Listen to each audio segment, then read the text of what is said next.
Thank you, gentlemen. This is rumor control. Here are the facts.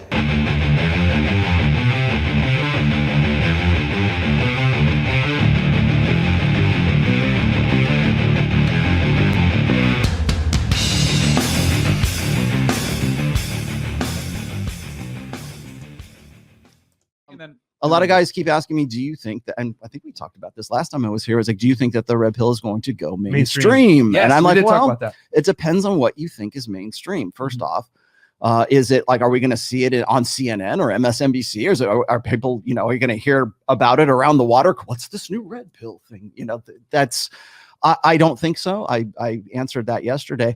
I hope not, because the red pill is something that is, I mean, one of the reasons why we use the red pill as an analogy, and a lot of people, when they hear it, or they'll hear certain things like the red pill or unplugging, like I'll say unplugging from the matrix, or your blue pill or your purple pill or whatever, that kind of stuff. And I think when an immature mind kind of doesn't get the metaphor, that's one thing I try not to use online is metaphor and allegory, and because everyone will take it literally, automatic. You know, the blue pill's not really the right allegory for that. Let me tell you exactly what I think, right? And so you have this literalist kind of mindset that like kind of tears all that stuff apart. I hope not, because what I was a little bit more concerned about with the red pill going mainstream, I've been talking about this for a long time. If you go back to like say 2012, 2013, Roosh even said, hey, this is the year, it was 2013. This is the year that the red pill is going to go mainstream. Like, still waiting for my red pill mainstream check. You know, it's not in the mail. Hasn't shown up in the mail yet. And then in 2018, I did a State of the Manosphere address, which it's on the 21 convention site, but it's something I'm proud of. I don't, you know, you go look at it. I think it still holds up very well today. Yeah. And I talked about ROLLO exactly doesn't hate, you know what I'm saying? He just, well, I mean, I don't hate the stuff that I did. Yeah. I think I did some pretty good stuff. I thought that was a very good, and if you go back and I was actually reviewing that for yesterday's show. Right. And I was like, man, a lot of this stuff that I was talking about just 2.5 years ago, is coming to pass right now.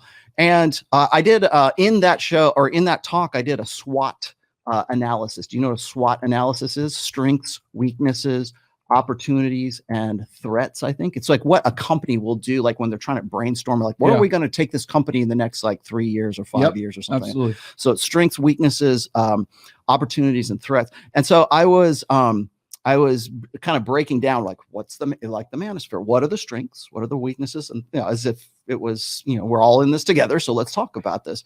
And one of the things one of the threats, I think it was either weaknesses or the threat. I think it was the threats. I said, you know, there's the red pills at some point is going to have sort of a PR crisis. I don't know what it's called. Maybe it's not a crisis, isn't really the word, but like we're going to get to a point where it goes mainstream, and then the people who are taking it mainstream, my main concern was that the people who are supposed to be an authority on the red pill aren't necessarily the authority that ought to be out there telling the story of the manosphere, right? Or the red pill, or what is this about? Because people use the red pill in so many different ways and in so many different contexts right now that it gets really very confusing. So when you throw something out that sounds like, oh, it sounds like a buzzword, it sounds like a catchphrase, it sounds like something that is easy to hate on, right? It's easy to, it's a convenient villain is what I called it. Yep. And so when you give somebody like, it's like the alt-right, or it was the red pill, or it was, you know, just something that sounds sinister. And it's easy to like, for like kind of simple minds to sort of understand. Yeah. Well, you can turn it into anything you want to at that point. So the red pill can be about politics. It can be about religion. It can be about anything. And to me, it's always been about intersectional dynamics. And like I keep saying, I wish there was some better term, some better abstraction we could use, but it's still, the analogy from the Matrix movie still fits to this day. And I don't think it's going mainstream in the way that I think a lot of people would like to see it go mainstream. But my concern is that even if it did go mainstream, I would be a little bit concerned about the message that is being made. This is official. This is really what the red pill's all about, because I think we're still kind of sorting that out. So that was March 1st, 2021 of this year. March 1st, this year, 2021. Got that? Okay. Today's show is going to be a little bit about that and a little bit about some other things here too. If you notice the title of this this video, this is the God pill, right? A lot of people are backing away from the manosphere right now. Everybody wants to get the stink of the manosphere off of them. Everybody wants to get the stink of the red pill off, or they want to redefine what the red pill is right now. As I said, what, 4 months, 5 months, 6 months, almost 6 months ago? Well, 5 months ago for sure. Back in March 1st. Hey, don't you think that the red pill is going mainstream? This was right after Tim Pool finally decided to recognize some of the issues of intersexual dynamics that we've been talking about in the quote unquote manosphere, or whatever the hell we're calling it right now, for really the last, for in my case, almost 20 years. And I don't think people really appreciate that. I don't think people really understand just how long I have been doing this. I mean, maybe in the early days, it was just simply, you know, back and forth and having conversations and everything. But this, what we now know as the red pill, what we now know as the manosphere, has been around for a very long time. And the people who are criticizing it right now were most likely in middle school when all of this sort of came up and people were having these conversations. And now suddenly it seems like this novel thing to talk about. And we're going to get into that today. But primarily, I wanted to talk about what I am seeing as the God pill, right?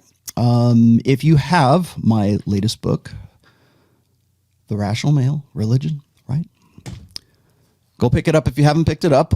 If you are patiently waiting for the Audible, well, this is your month, because it will be, I've already sent it off to approval with Amazon Audible right now.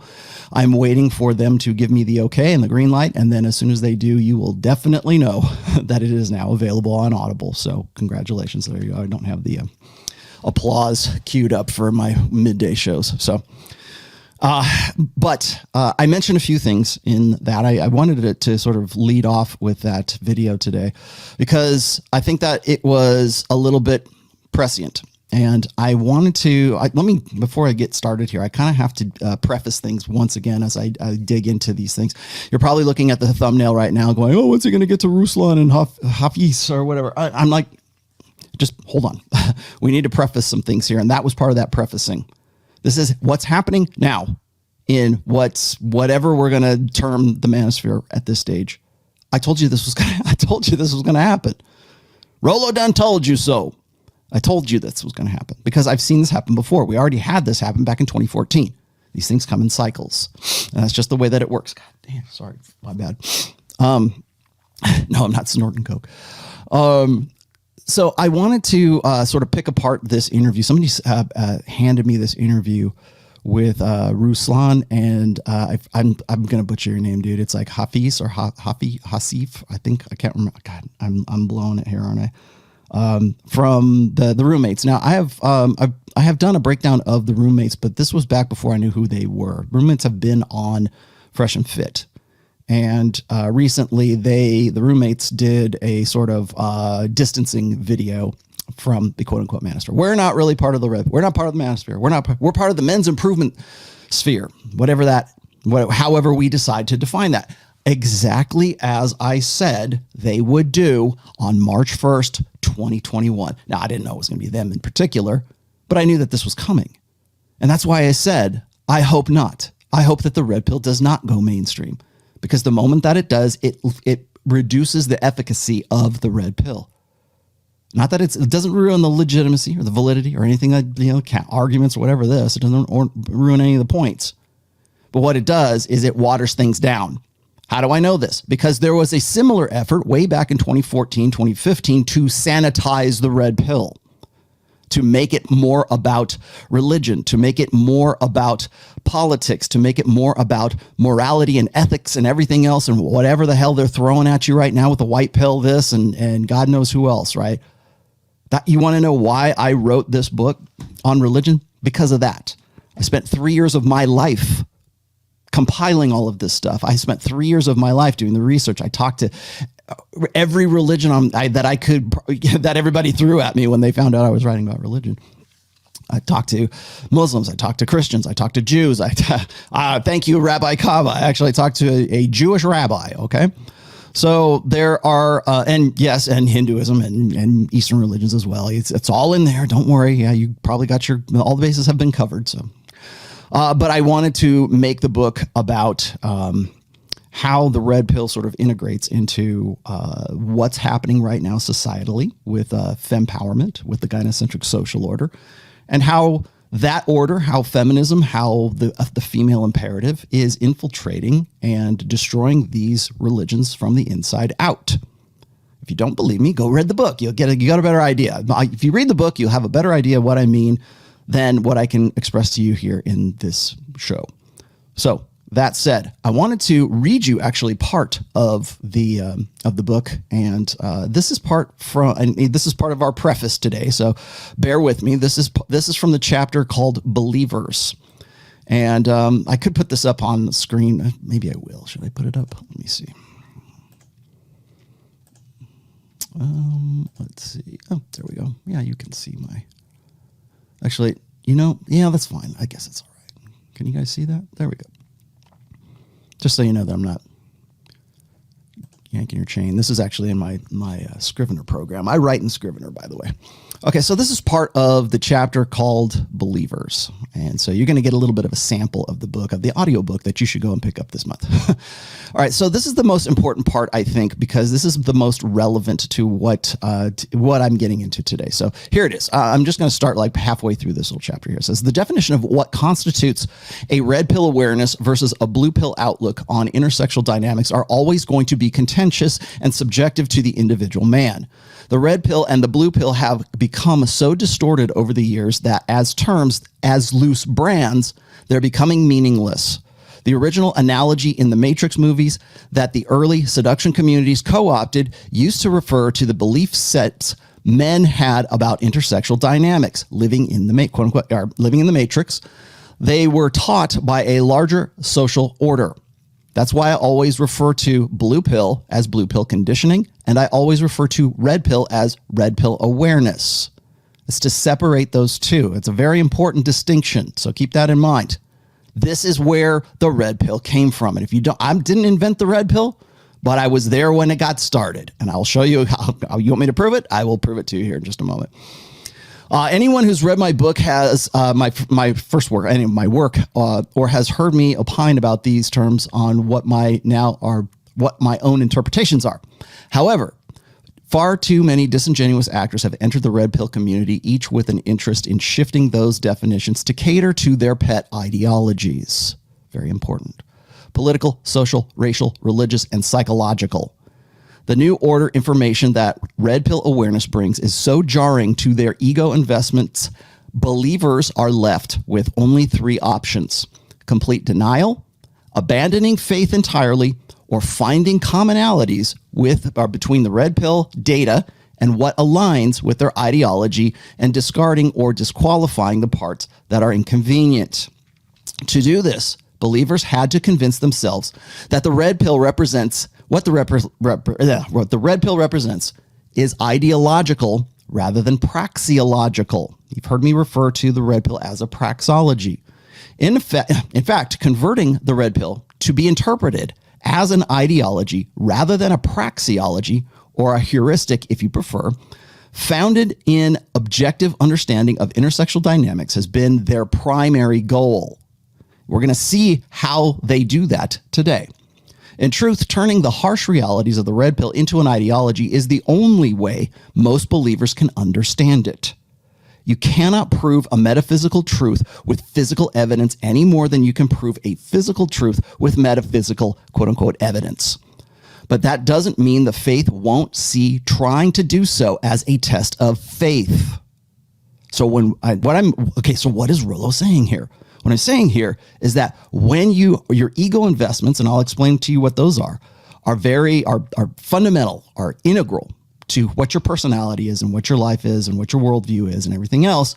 And once you come across information that directly contradicts that, incontrovertible empirical truth comes along and completely, if nothing else, is the catalyst for you to sort of re-examine your beliefs, what most people will do is they will try to interpret that as a test of faith. And that's an important distinction to make right there, because a lot of people, you will see, particularly in the ideological side of things right now, which I can't say is just about religion. There's also secular ideology too. So let me continue. Ideology is often the only language they speak. It is a mistake to call the red pill an ideology, thus similar to feminist or any other ideology.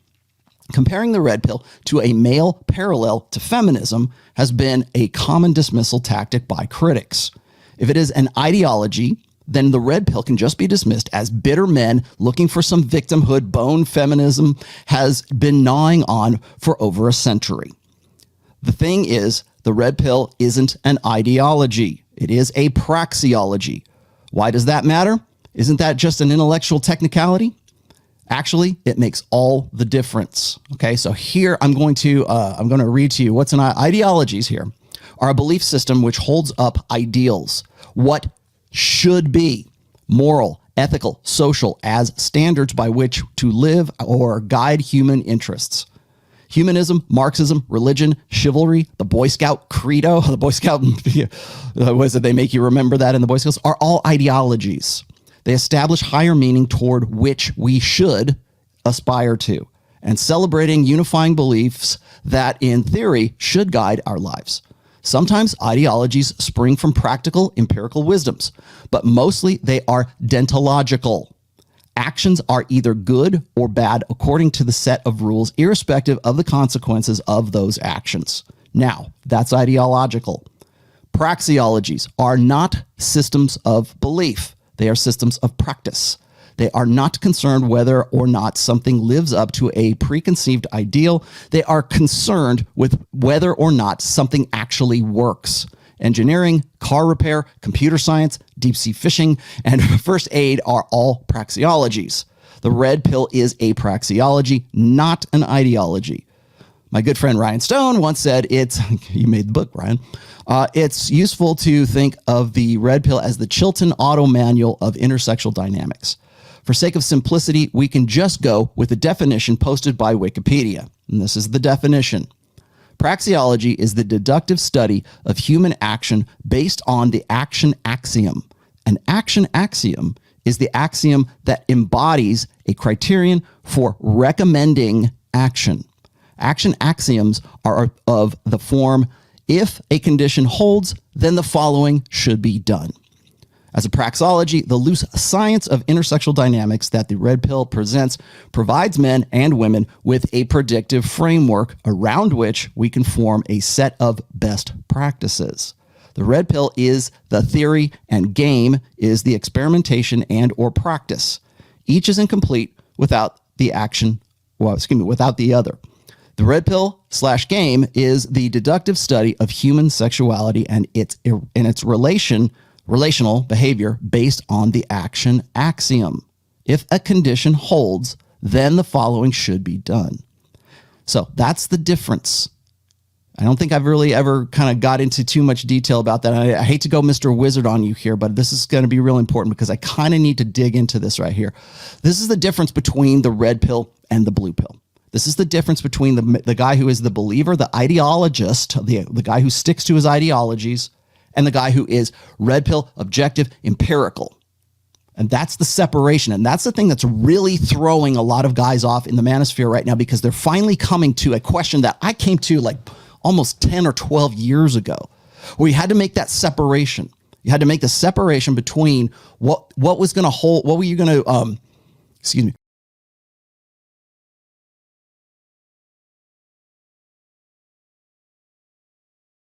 There we are. What are you going to prioritize? Are you going to prioritize your empirical understanding of what's going on around you? You've heard me say this before, and thank you, Godsod, for having, this is your quote. I'm ripping it off wholesale from you. Is I have an obligation to objective truth. We'll say, well, aren't you an Ayn Rand objectivist? No, I'm not. I'm a praxeologist. I guess I'm a red pill praxeologist. I'm a pragmatist.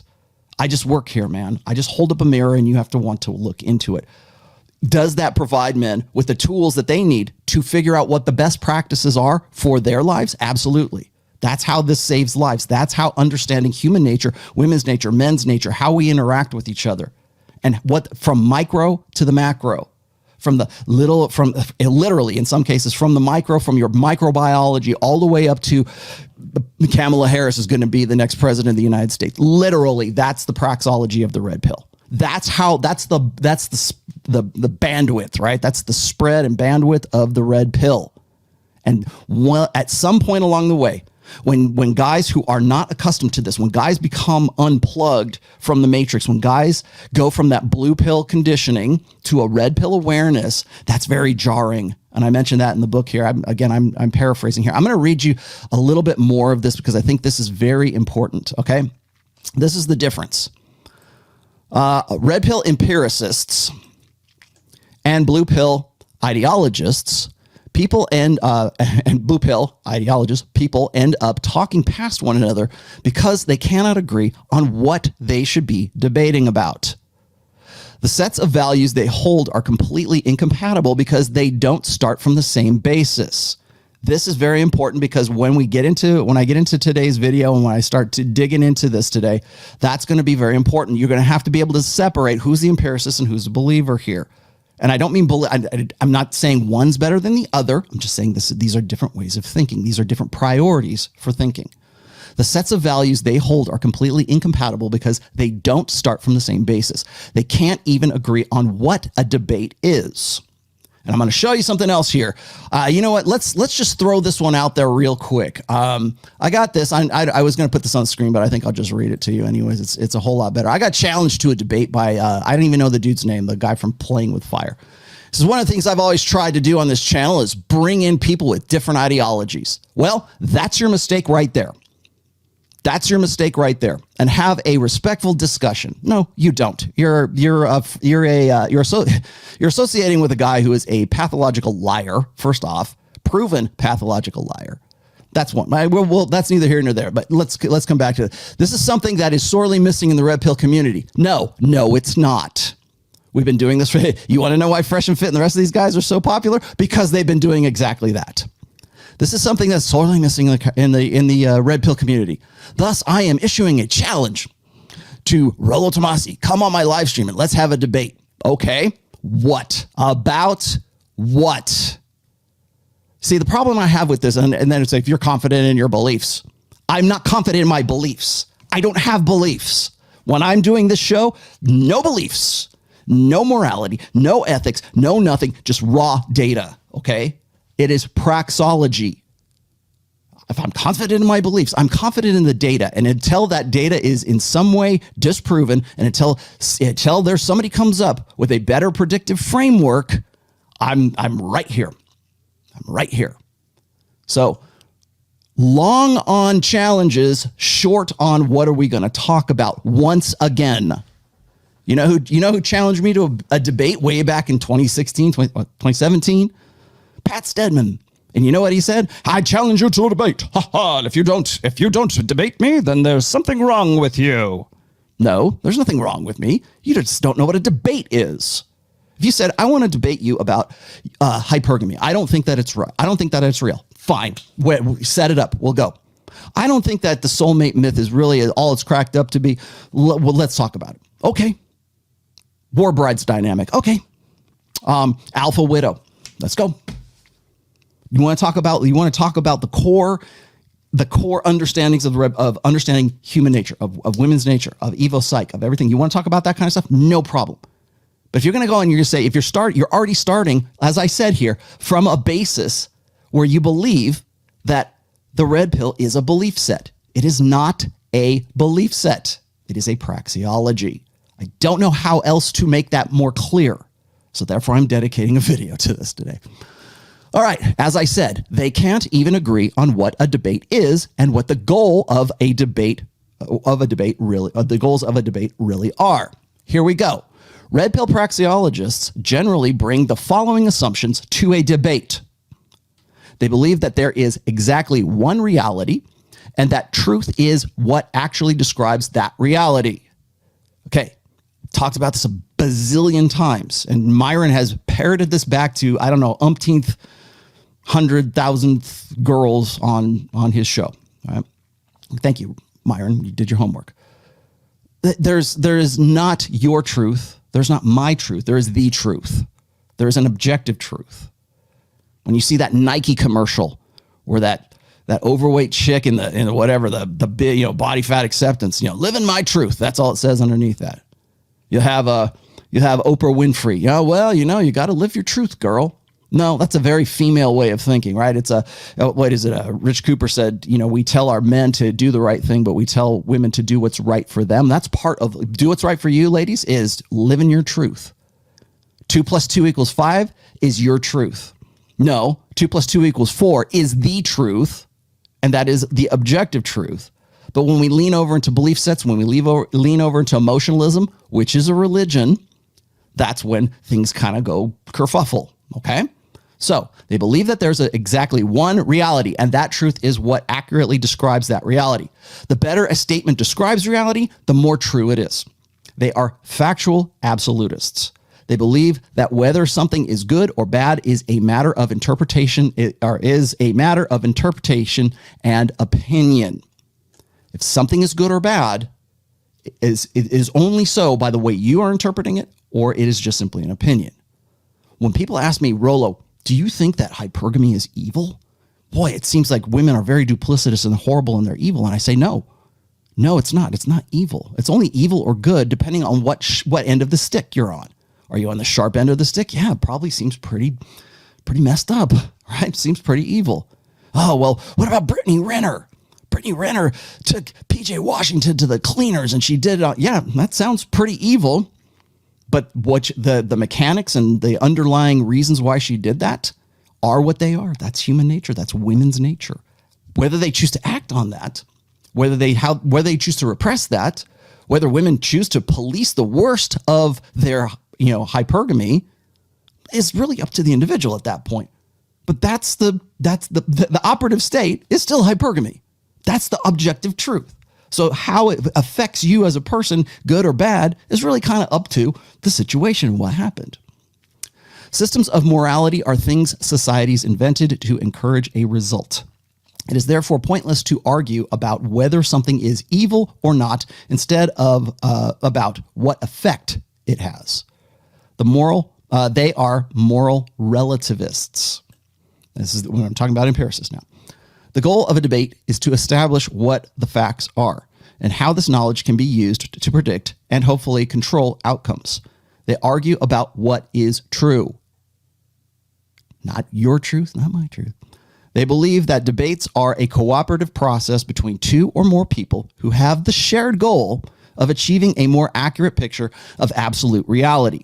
While people may stick vehemently to their positions, they can also reverse them if new information comes to light, because the only real attachment is to the truth. They believe debates occur between theories, not between people. Thus, questioning someone's character is off limits because it's immaterial to the goal of looking for and finding objective truth. Now, that's the empirical side. The blue pill ideology side generally bring the following assumptions to a debate. They believe that reality is subjective. Your truth, my truth, doesn't matter. And what is true is simply a matter of who you ask. What is called truth is simply a codification of someone's perspective. Sounds relative to me, right? And it is therefore pointless to argue about what is true. They are factual relativists. They believe that there is exactly one set of moral, deontological rules which human beings have gradually discovered in a historical climb towards ethical perfection, or in some cases degeneration. Certain people are ethically better or worse based not only on what they do, but also on what they believe.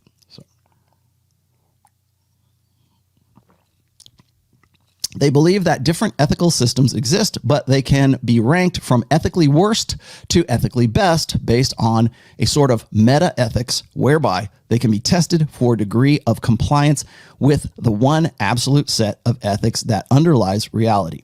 They are moral absolutists. The goal of a debate to the blue pill ideologist is to establish what is morally better and what everyone should do. They argue about what is right. They believe that debates are a competitive process between two people who each have the goal of establishing their views about right and wrong by attaining a state of moral ascendancy over the other person. They believe that anyone who changes their views is revealing a flaw in their moral character because their previous views were not morally correct and must thereafter relinquish the moral high ground and submit their actions to the moral judgment of others, usually the person who won the debate, a quote unquote debate. They believe debates occur between people, not ideas, for the specific purpose of establishing who should be allowed to set standards for the behavior of others. So if I win and I'm a better person, then I get to make all the rules so that you'll all follow these rules. Thus, questioning someone's character is not only relevant, it's the whole point. That's why I don't do debates with people who start their conversation with, I want to challenge your ideologies. I want to challenge your beliefs. No, because you're starting from the wrong basis. They are not beliefs. You want to challenge the factual, pragmatic, logistical, quantifiable, qualifiable, measurable effects of the premise of what I'm throwing out there. Let's go. But if the whole point is to question the person's character for actually bringing up questions that you don't have answers to and you have no valid counter arguments to, that's not my position. That's not my basis, and that's my reason for even entering into the debate with you or anyone else.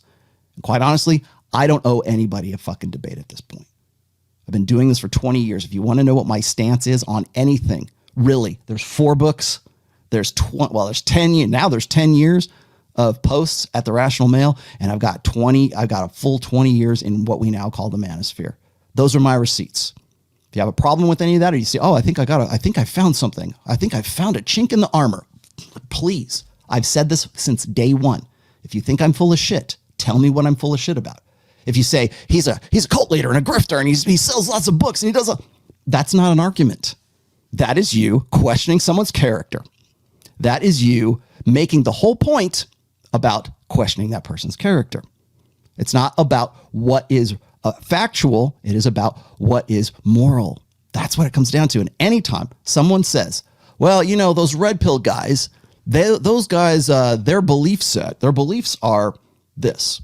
That's an ideology. Let's talk about the red pill ideology. Whenever you hear the red pill tagged up, linked up in some way to the word ideology, you're talking to a believer.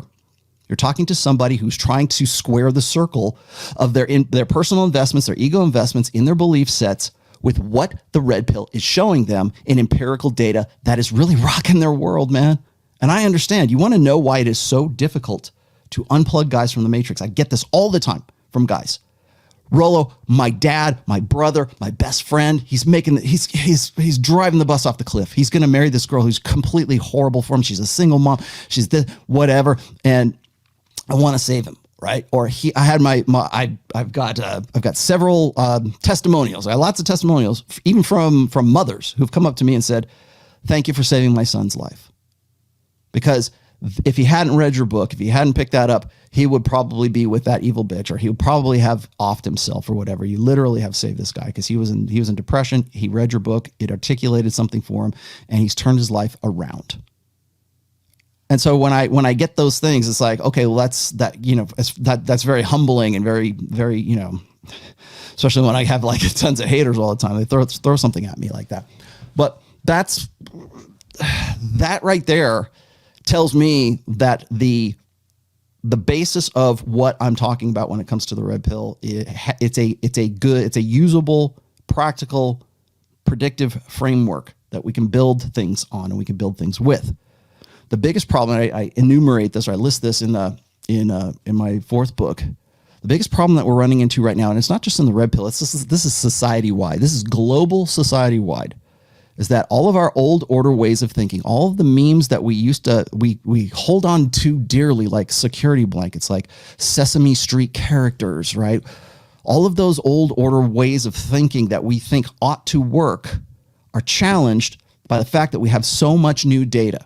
We have all these crazy red pill guys. We got all these crazy manosphere guys questioning the black pill, the MGTOWs even, right? Questioning whether men should even get married. That rubs Christian men who've been raised in a Christian, church for as long as they have been. That really rubs them the wrong way, because they still believe in that old order meme that the only way that they can get to sex, or the only way they can get to some sort of like personal satisfaction, is to, no sex before marriage. And we're just going to wait and pray and hope that that God drops the girl in my lap at some point.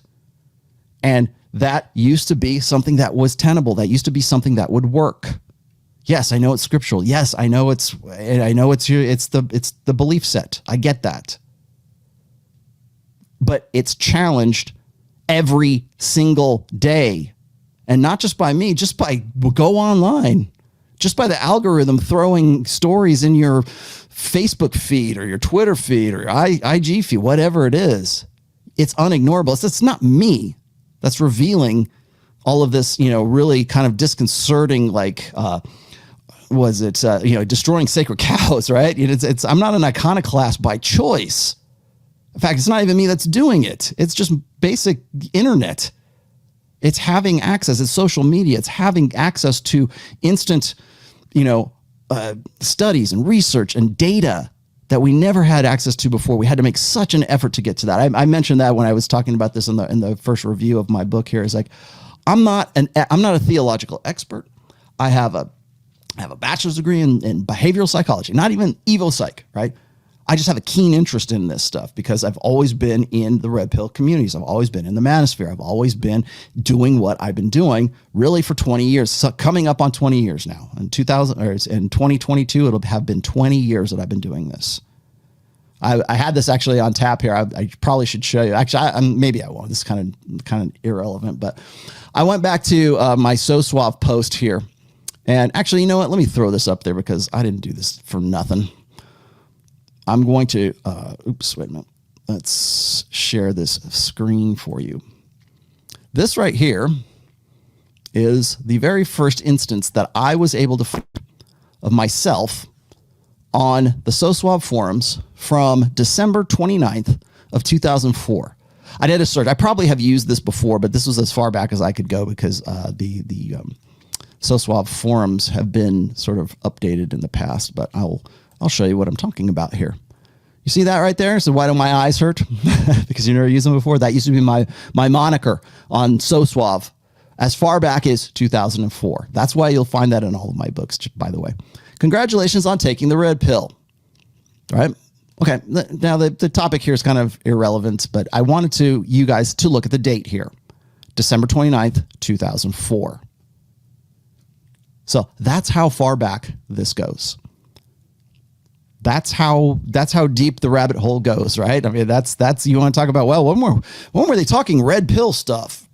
2004, at least, probably before that, but 2004. So when people say, well, this manosphere, this red pill stuff, it could just be like I was saying in the Fresh and Fit interview about like, is the red pill going mainstream? Remember that the red pill has always been about intersexual dynamics, first off. And then second of all, it's like it's been around for a very long time. How old were you? Now, here's a question for you. You can put this in the comments later on because I'm not doing super chats. I think that this topic is more important than getting distracted by super chats today. So I might go a little bit over. I might go a little bit over the hour mark for this one, but I think it's worthwhile, and I think it's worthwhile not getting distracted on this because this is a very important topic, particularly when it comes to understanding your own personal faith, your beliefs, your ideologies. Now, I just was reading about, the difference between, say, ideologists and praxeologists, or ideologists and empiricists. Now, a lot of people will say, well, those EVO, you put the word EV, or you put the letters EVO in front of anything, and people just turn their ears off. Oh, evolution. Oh, no, man. Because that goes against that old order way of thinking. It goes against that old meme that says if that evolution is always invariably false, right? It's always false. It's always false. Well, I don't believe that. Okay, well, that's a belief. That's an ideology. I'm not saying I hope you have the convictions that you say you do, but that doesn't lead us any closer to an objective truth. Unless we can ask these questions, unless we can have these conversations in a rational and define what the purpose of the debate is. Are we getting to an objective truth, or are we just saying you're an asshole, you're a cult leader? That's not a debate, man. That's not a debate. So I'm going to finish up here just a little bit more. Yeah, I talked about that. Okay, this is why the blue pill. I'll just finish up this last section here. It says this is why the blue pill adherents think those red pill guys are misogynists or bad people. They cannot imagine an analysis that does not occur for the purpose of judgment, much less one that doesn't include any idea about what people should do.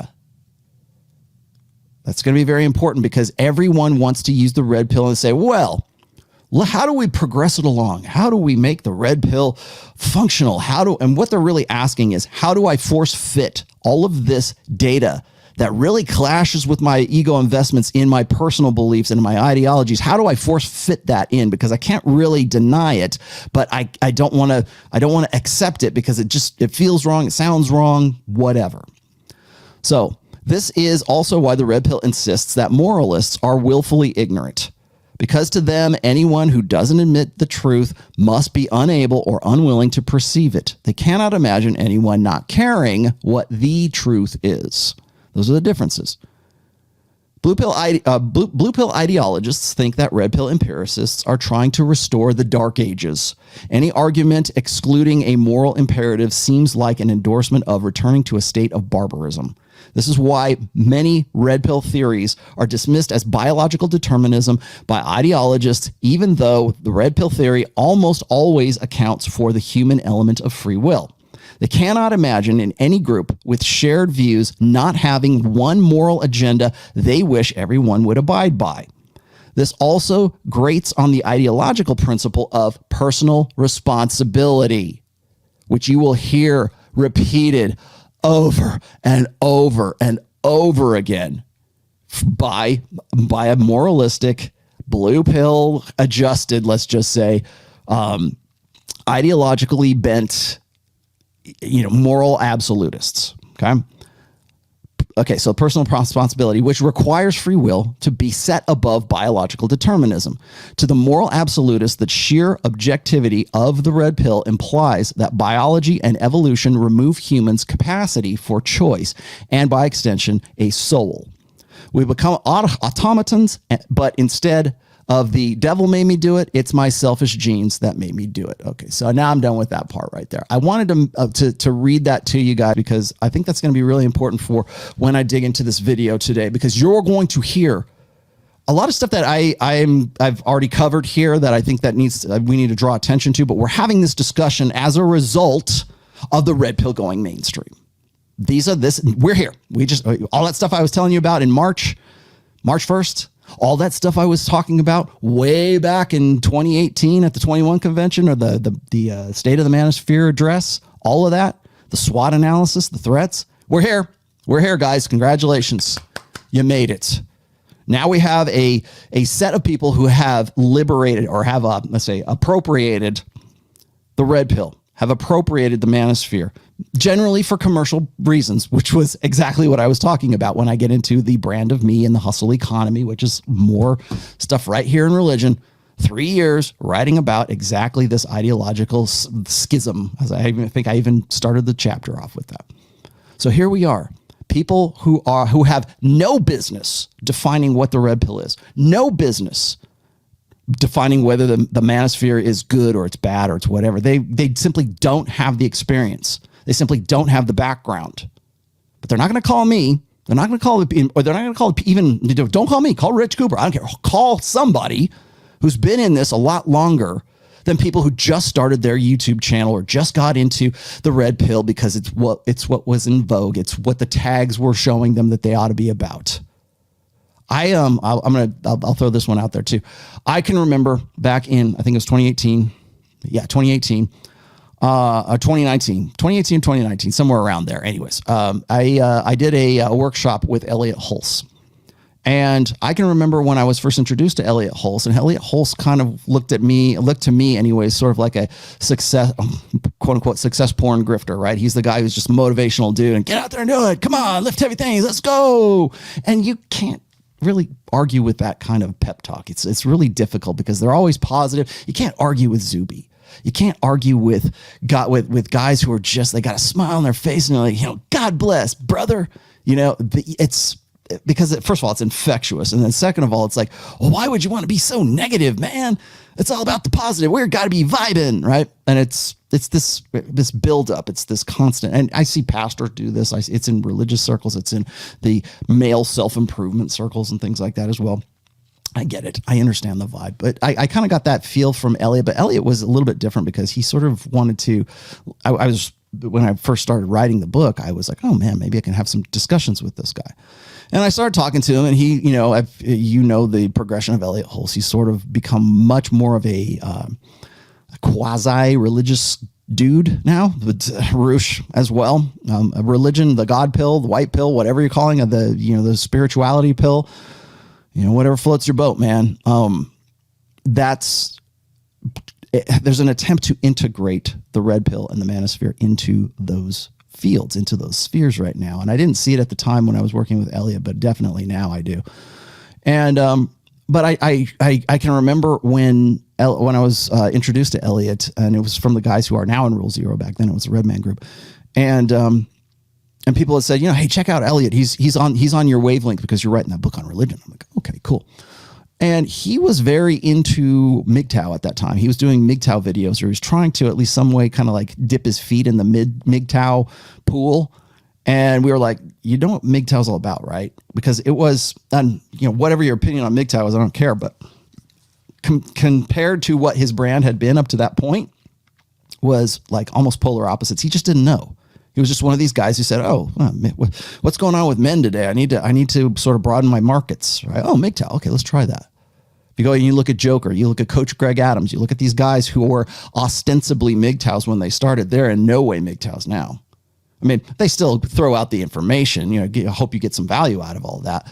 But they ostensibly started as MGTOWs because that's what was hot and that's what was going on. That's what was trending at that time. I don't know. I hope we kind of steered Elliot away from that. I think we did because he was more of the positivity guy, right?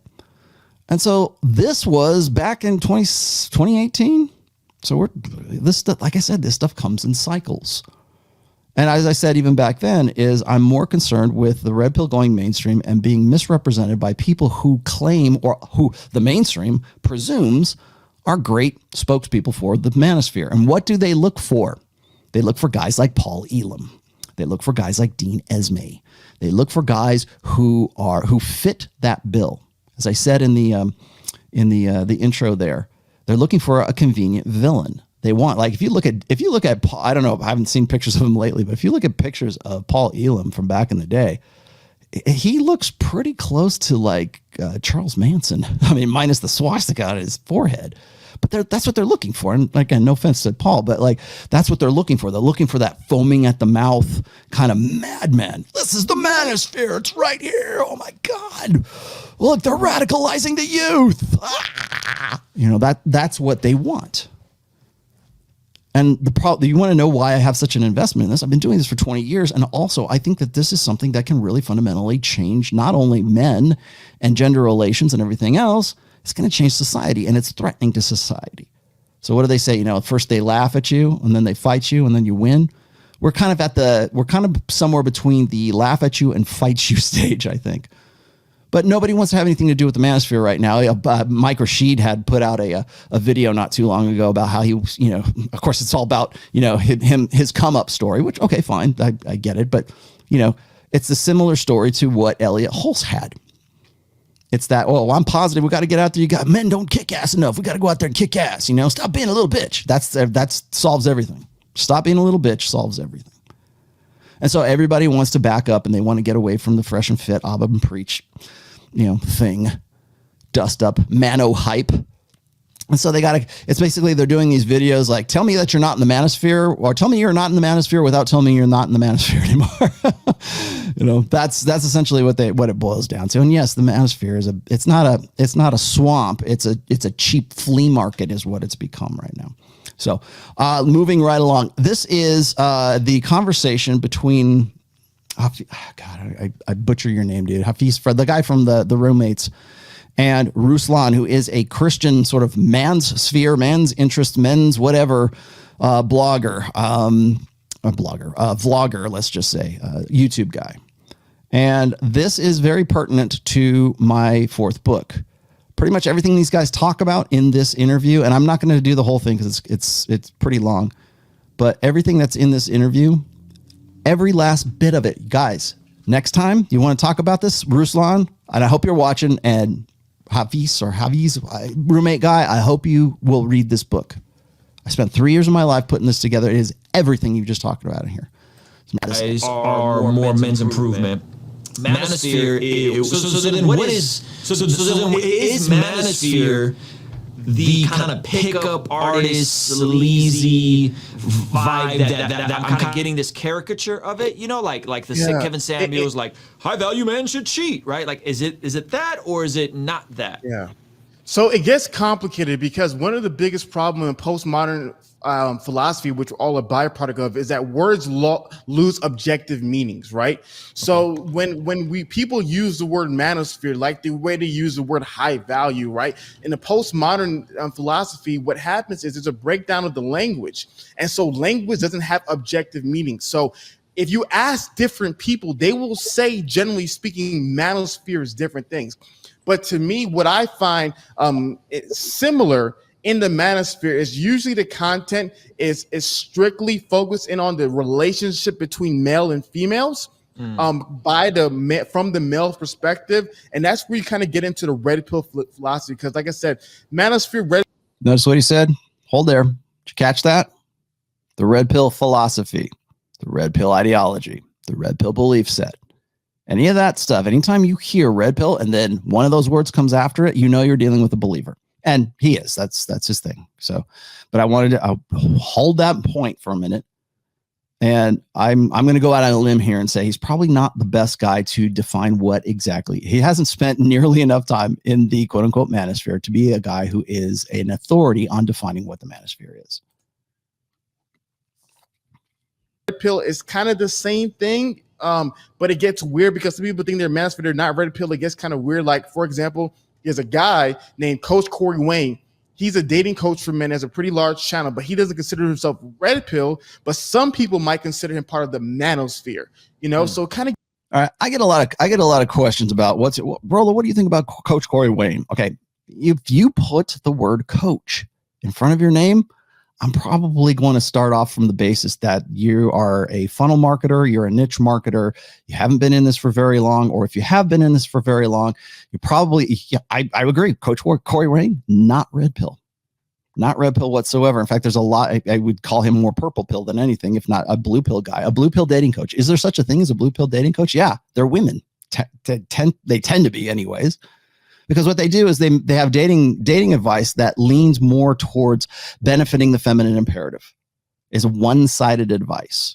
And I know that's going to earn a lot of people are going to shit themselves because I said that. But here's the thing is, like, whenever somebody puts coach in front of their name, whenever it's coach this or coach that, blah, blah, blah, I'm already kind of like halfway out the door. So because to me, it's like life coach and there's no qualifications. There's no certifications. There's nothing there. It's just like, do I actually want to listen to this guy or do I not want to listen to this guy? So when people tell I get it, man, I completely understand why black pill like doomers like hate so much on dating coaches because they're telling them how to live their lives. Right. But whatever. So as far as being quote unquote red pill, I agree. He's not. He's definitely, he doesn't want to be red pill. He's certainly not going to be red pill, but he's going to give you advice and dating advice. So where is that coming from? I think that's maybe that's the better question. Where is that advice coming from? Where's that experience being drawn from? Now, I'm not saying he has to have a doctorate in clinical psychology. I'm just saying, where's that coming from? You know, what are the, okay, let's approach this from an empirical perspective. Is what the guy is what he's talking about empirically true? Is that what he's looking for? Or is his advice, and this doesn't have to be Corey Wayne, it could be anybody. Is that guy's advice, is that guy's analysis based in objective reality and on things that we can see? And if that's the case, and we can measure it, right? Empiricism. If we can measure it, all that other good stuff, then is it accurate? And does it provide us with a, what do I say, a predictive framework, right? That's the end goal of praxeology, right? It's like, what are best practices? If this is true, then this is the best thing to do. What is that? And it's not about like your holy books. It's not about your, whatever your, it doesn't have to be religious. It's like, a lot of people have spiritual beliefs. And first of all, they don't know where they came from, but they're spiritual beliefs, and they don't even know that they're spiritual beliefs. They're based on faith. And I can point directly at like social justice. I can point directly at, progressive leftists. This basic faith in the fact that there are like gender is a social construct. That's a freaking article of faith. There is no empirical data whatsoever that would hold up to. When we talk about like 2 + 2 = 5 is living your truth. 2 + 2 = 4 is there are sex is binary. There ain't but one, and there's one sex, and then there's two sex. That's it. There's insert tab A and a slot B. That's empirical right there. But it takes a lot of wiggle room, and it takes a lot of rationalization and a lot of social construction to say there are 71 different genders, and you just have to figure out what's right for you. And let's base legislation on the fact that a 4-year-old kid can decide what gender it wants to be. You ever notice that like when we talk about like gender transitioning, it's always binary transitioning? It's never, well, Susie's a girl and she really wants to transition to an asexual armadillo with triple monkey backflip and she's non-selective, this, that, what, make it up, right? It's never some rare form of gender identity. It's always Susie wants to be a boy or Johnny wants to be a girl. It's always binary. We have to give them hormone blockers. Why? If gender is a social construct, it shouldn't make any difference. But that is subjective right there. So how do you square that circle? How do you square the circle that 2 + 2 = 4 or 2 + 2 = 5 because it's subjective? How? And that's really what it kind of boils down to. Is that person giving you advice, or is that person like relating data to you that has like has grounds in actuality, in reality? But a lot of people just don't want to. They want to back up off the red pill because they just don't like the term anymore. Okay, fine. Well, what are they saying? And is it rooted in objective reality? No, then it's a belief. And we can talk about beliefs too. I don't care. But you're not talking about the red pill. You're not talking about objective truth. So let's continue. Gets weird in that space, but I think generally speaking, when people usually are doing videos about the relationship between men and women, especially from a red pill perspective, they're usually a part of the manosphere. I think the key is not just because people will say, well, you guys do conversations like that, but it's from the red pill perspective. I think that's the uniqueness of a lot of the general people they consider part of the manosphere. Okay, that's helpful. So as you said you're a theological nerd. I think we're both believers. You've been a believer for a long time. If you're going back to breaks over days with. All right, I need to push this up to 10. This is my next mark. So give me 1 second. There we go.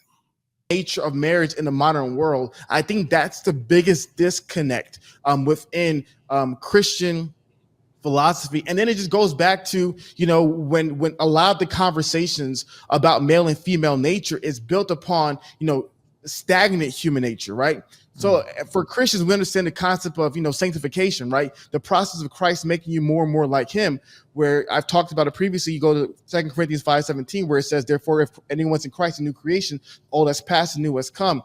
So there's not a conversation of redemption. So there's usually, as in the manosphere and the red pill community, whatever you want to call it, I usually see very simplistic definitions for male and female behavior that's outside of the redemptive work of Christ that can sanctify individuals. And so to me, I don't simply look at a person and say, well, she's a female, so therefore she will exhibit all female behaviors that the human female exhibits. While yes, there is true to extent, I have to give the opportunity for the supernatural grace of God to transform the lives of individuals, in men and in women. And so I think in regards to the marriage conversation, as well in regards to the human nature in regards to men and women, those are the two biggest disconnects, and probably a myriad I can go into as well.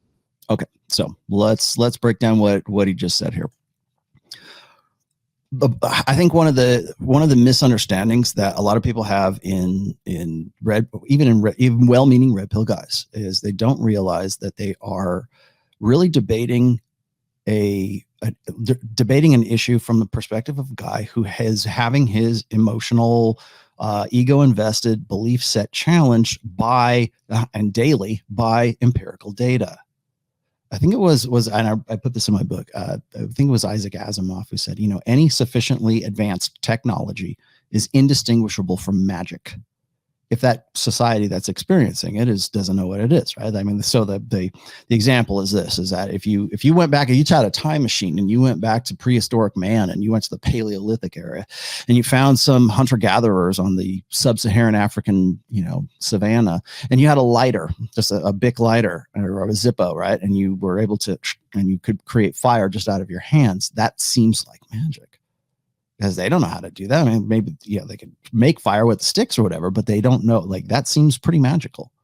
Hell, if you just went and took a cell phone back to 1920, that would probably seem pretty satanic, right? That would probably seem like the devil's work. That seems like witchcraft, because it's not something that people understand, and they need to have some kind of reasonable understanding or some way to, again, square the circle, right? How do I explain that? Well, magical thinking comes into that play. And I'm not necessarily against magical thinking.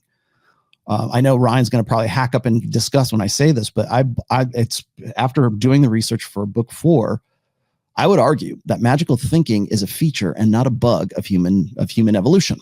We have to have some part of our brain that is capable of hope and thinking beyond, thinking outside. It's a belief in what's possible.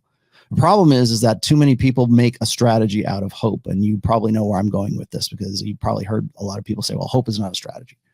No, it's not. But it's not going to stop people from trying to make it a strategy. I don't think magical thinking is necessarily a bad thing. I think it can definitely become a bad thing, depending on how it's used. Like in applications, once again, is the thing good or is it evil? Well, magical thinking, if you're an atheist, or if you're a guy who's like a completely like rationality will solve the world's problems, and Mr. Spock and this, we just completely cut off our emotions and that's it, right? I would disagree, because that eliminates a fundamental aspect of being human. That's number one. Number two is that you need magical thinking for imagination. You need to be able to imagine what is possible, and that requires at least some form of magical thinking.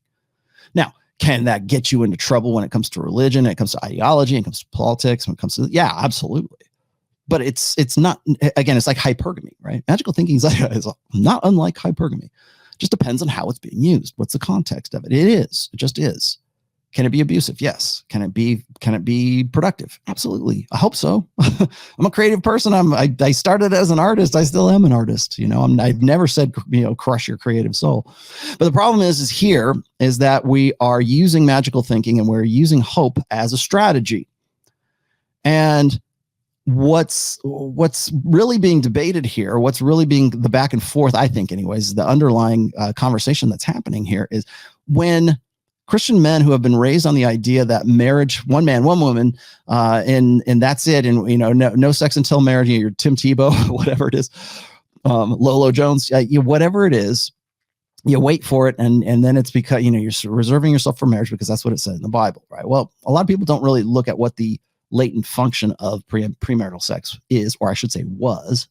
But furthermore, it's the problem is that today's empirical data that is readily available to anyone, that's in your face. I don't care if you're Christian, sinner, or saint, whatever it is, it's in your face.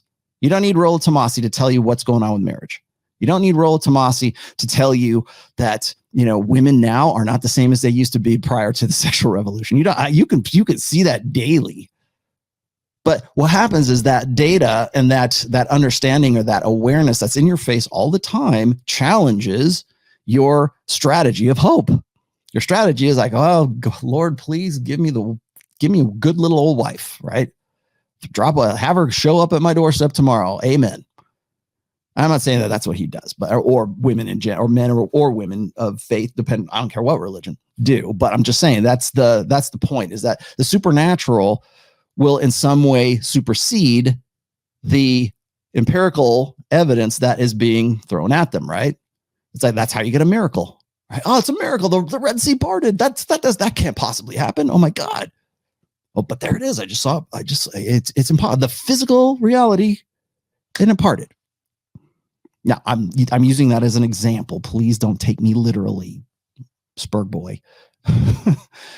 But what I'm saying is that there is this presumption, there's this faith, there's this magical thinking in a higher order thing that's going to in some way save the day. That's going to in some way make life worth living, right? Make marriage worthwhile. In the very middle of this book, there is a dedicated chapter to marriage, to what's going on in marriage. And it's not Rollo's teaching guys that two should get married. He's leading them to slaughterhouse. That's not what it says whatsoever. It is an analysis. Remember, praxeology. So, but for a guy who's been raised in the church, and later on he's I agree 100% with him, is that the church has raised actually several generations of men to be beta males, blue pill beta males, because church is for women now. And has been for quite some time. So when you put some sort of conventional masculinity back in that old school church, it's fought tooth and nail. I mentioned that in this book as well, is that, church is not for men anymore. In fact, most churches, most mainstream religions are actively hostile to anything that is conventionally masculine. But again, the crux of this is that the old order understanding of the old order way of thinking, the old meme that says, one man, one woman, get together, have kids, get married, blah, blah, blah. All of that is old order way of thinking.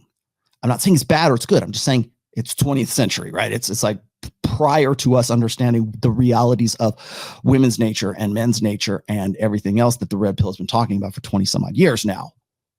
And so that's the difficulty. It's like the reason why this is difficult for him to describe, and most people, not just him, I don't pick on him, but most guys who are new to all this, the reason why it's difficult to describe is because, first of all, they can't wrap their heads around it. And then second of all, it goes against what that old order thinking has said. This is your faith. This is your personality.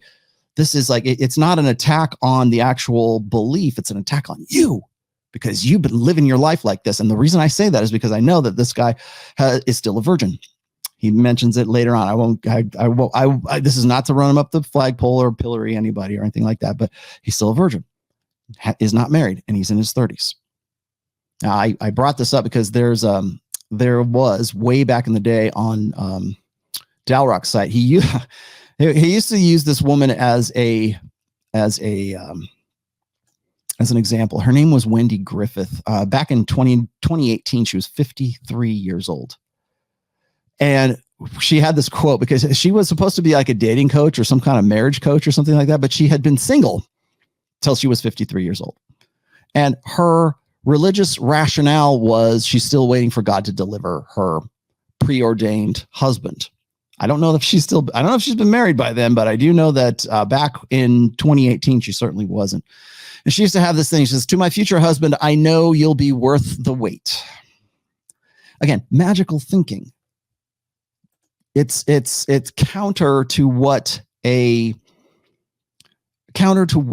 reality is showing you. Again, reality is showing you 2 + 2 = 4. But your belief is, I'm 53 and I'm still waiting for my preordained husband. I'm still waiting for the old order way of thinking and the old order memes to be true. I'm still waiting for 2 + 2 to be 5, because God said that he's going to make 2 + 2 5 in the future. So I'm holding out. I'm waiting. It's going to be a miracle. It's going to be miraculous when it happens. And Wendy Griffith basically been waiting her whole life, rather than saying, maybe the problem's me. Maybe the problem is my understanding of human nature. Maybe the problem is my grasp of men's nature and women's nature. Maybe the problem is I've been sold a bill of goods, whether that's Wendy or this guy here. I've been sold a belief set that is not a good predictive framework. Let's just say. I didn't say it's false. I said it's just not tenable. It's not workable. I want to have, if your goal is to get married, have kids, and do everything that it tells you to in the Bible, it would probably behoove you, particularly in 2021, to understand red pill awareness. It would probably, in fact, I would argue that red pill awareness and a firm, good, at least a workable understanding of how game works, the practice of the red pill, and women's nature as well as men's nature is imperative to you. Because if you believe that the only way that you are ever going to have sex with a woman and reproduce and have those babies that the Bible tells you that you're supposed to have and, you know, be fruitful and multiply, if that's the case, then you have, it is imperative in the with the state of Western marriage today, the all downside risks that men assume when they put their name on that contract, it is at the very least, if you can't have an insurance policy, you can at least be red pill aware. You can at least be game savvy. You can at least understand your own nature and women's nature. I have been married for 25 years as of July. That's not a flex. That's just a lifestyle choice. And as I've said in the past, I will say once again right here, is that I attribute a substantial proportion of whatever that success means. Like, I have a pretty ideal marriage with my wife and have for quite some time right now. But I would also say that would have been impossible had I not become red pill aware. That would not be possible had I not understood the tenets of game. That would not be possible if I did not know my nature as a human, my evolved innate nature, and you could take that however you want, as a man, and my wife's as a woman. If I hadn't had that information, if I hadn't had that understanding, if I hadn't had that wisdom, and that you want to call it wisdom, fine, we'll call it wisdom. If I had not had that wisdom of understanding that nature, that empirical nature, 2 + 2 = 4 nature, that I would say I'd probably be divorced, or I probably would have left, or something, when I would have cheated or something like that. But I understand me, and I understand her, and I understand our natures as human beings. And that, I think, is imperative. What was it? Royce used to say this, the key to a healthy relationship is polarity. And in that polarity, you got to remember that you're not trying to be more like her. You're not trying to please her all that time. Again, a woman should only ever be a complement to a man's life, not the focus of it. That's really hard for guys who are really hung up on this old school, old order way of thinking, these old memes that should work based on faith, based on magical thinking.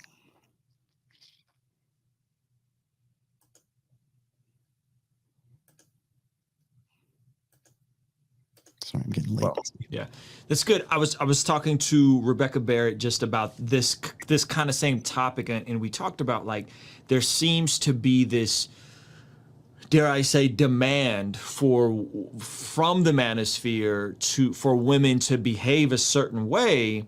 And to me, I go, but you're really expecting spiritually dead people to act like they have sense. And I don't expect people who don't have a biblical framework, don't have a transformed heart in a society like ours to be like, yeah, I'm going to be a leader of a man, or I'm going to, you know what I mean? I'm going to be a submissive woman. Like that seems incongruent to me. So it's almost like this expectation of women from men without understanding that people need to have changed hearts. Like, submission is hard work, you know, working on. I'll go one step further there, Ruslan.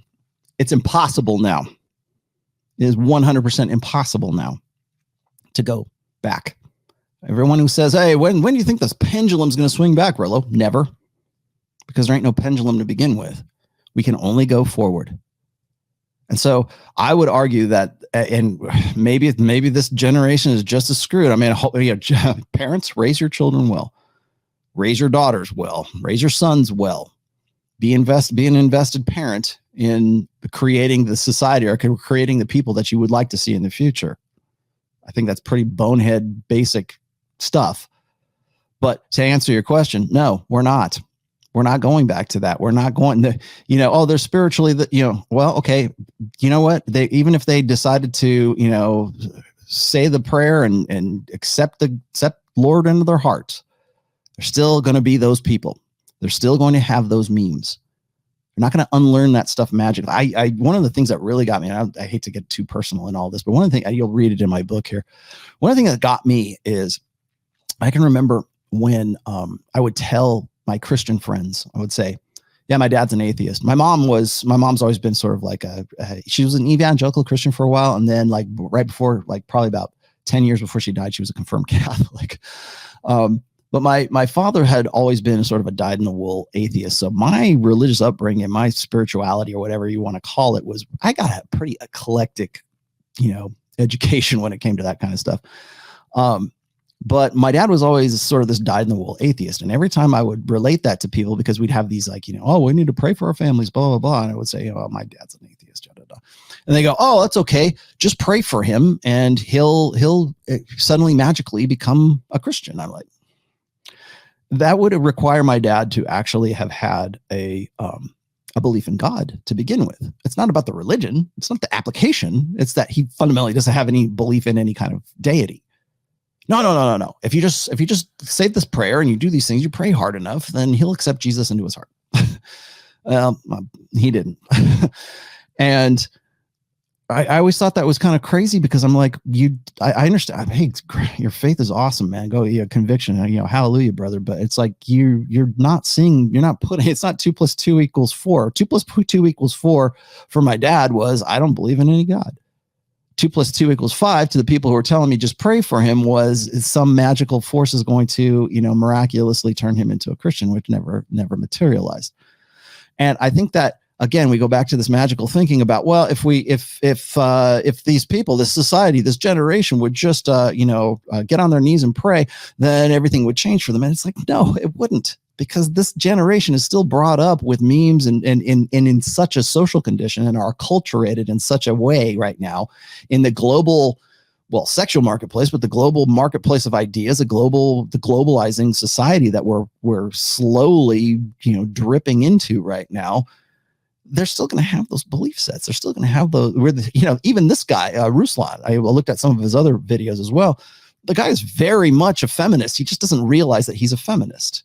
He doesn't realize he's an egalitarian. He doesn't realize that. I hear him use the same language. Oh, we don't want women to be brought down. We want them to be equal. No, there you go. Thanks, feminist. That's not what it says in the Bible too, by the way. I'm just saying, but we'll keep going. On yourself, or even have the self-awareness to work on yourself, is very difficult if you don't have a renewed heart in Christ Jesus. So I like how you put that. But real quick, let me jump into that real quick, if you don't mind me. It's kind of from a secular perspective, there's multiple ways of handling that conversation, because I would argue that in Islamic communities, I'm going to move up to my next point here, which is at 14. Here we go. Together, where the modern era doesn't make that possible. Okay, that's an interesting distinction. And by the way, guys, I just had Rebecca.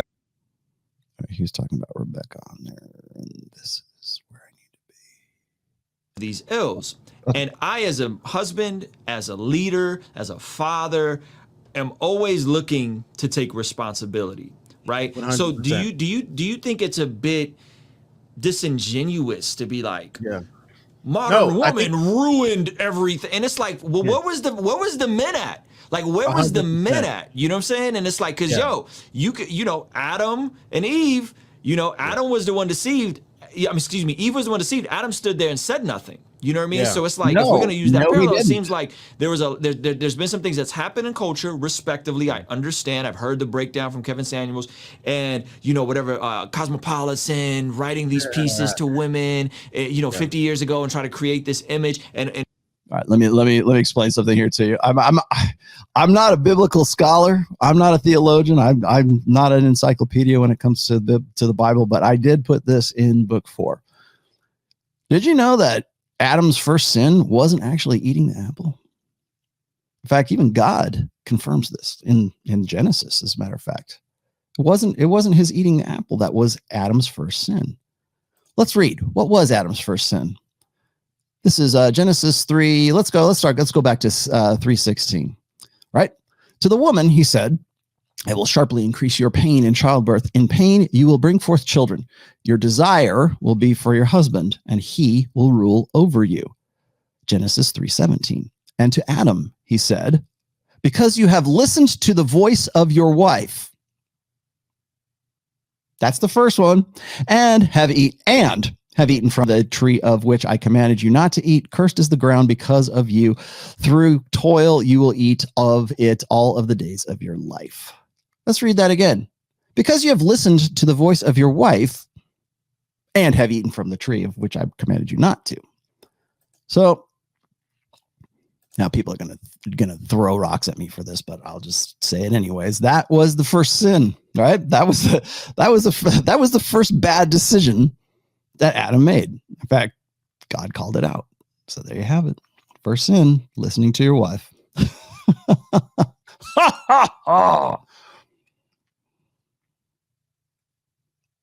And women buying into it. But my question is like, well, where was the dudes at? Like, where was we at? Because so we got passive, and now it's like we wake up and it's 2021, and this undertone of like hostility towards the modern woman and it kind of seemingly like it's all women's faults that we got here. Yeah. And I go, wait a minute. That don't seem right. It sounds like we as men could have done something, should have done something, didn't do something, and now there's this weird hostility towards women.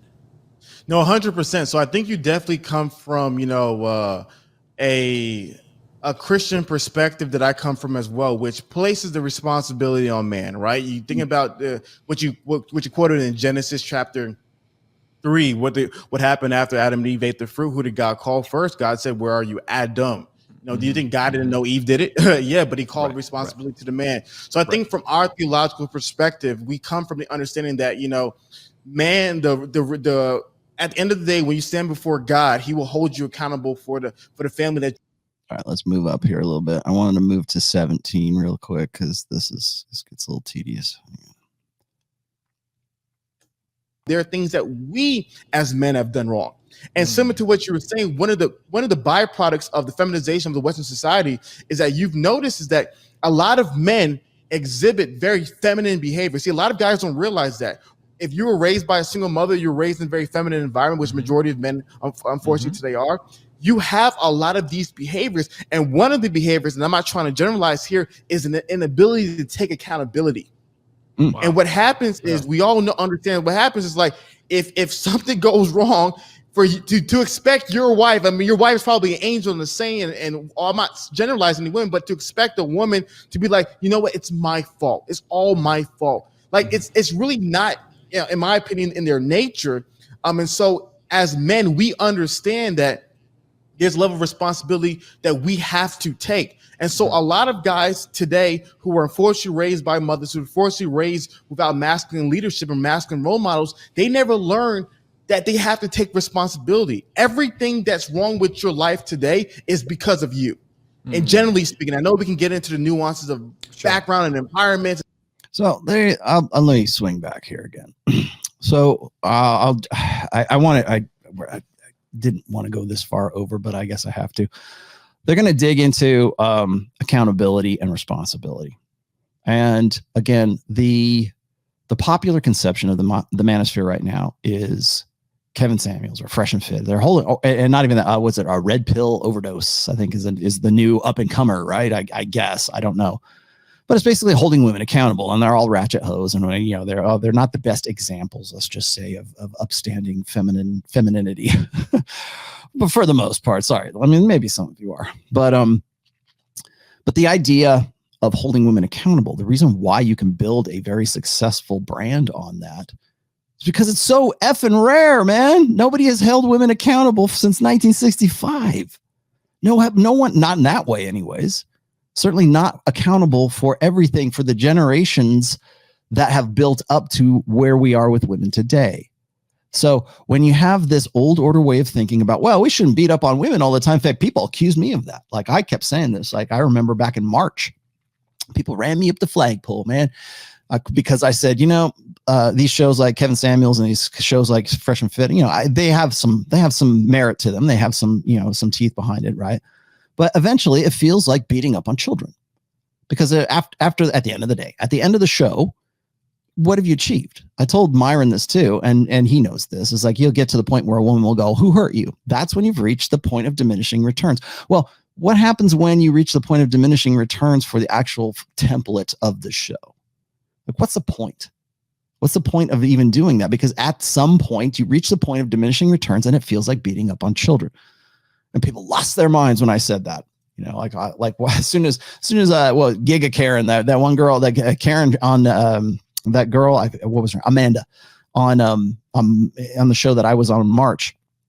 I was like, nobody saw the 2 hours that myself and Donovan and even Aaron Clary were doing our work on these girls. They only saw the last 20 minutes of that show when Kevin Samuels came in there and just basically cleaned house.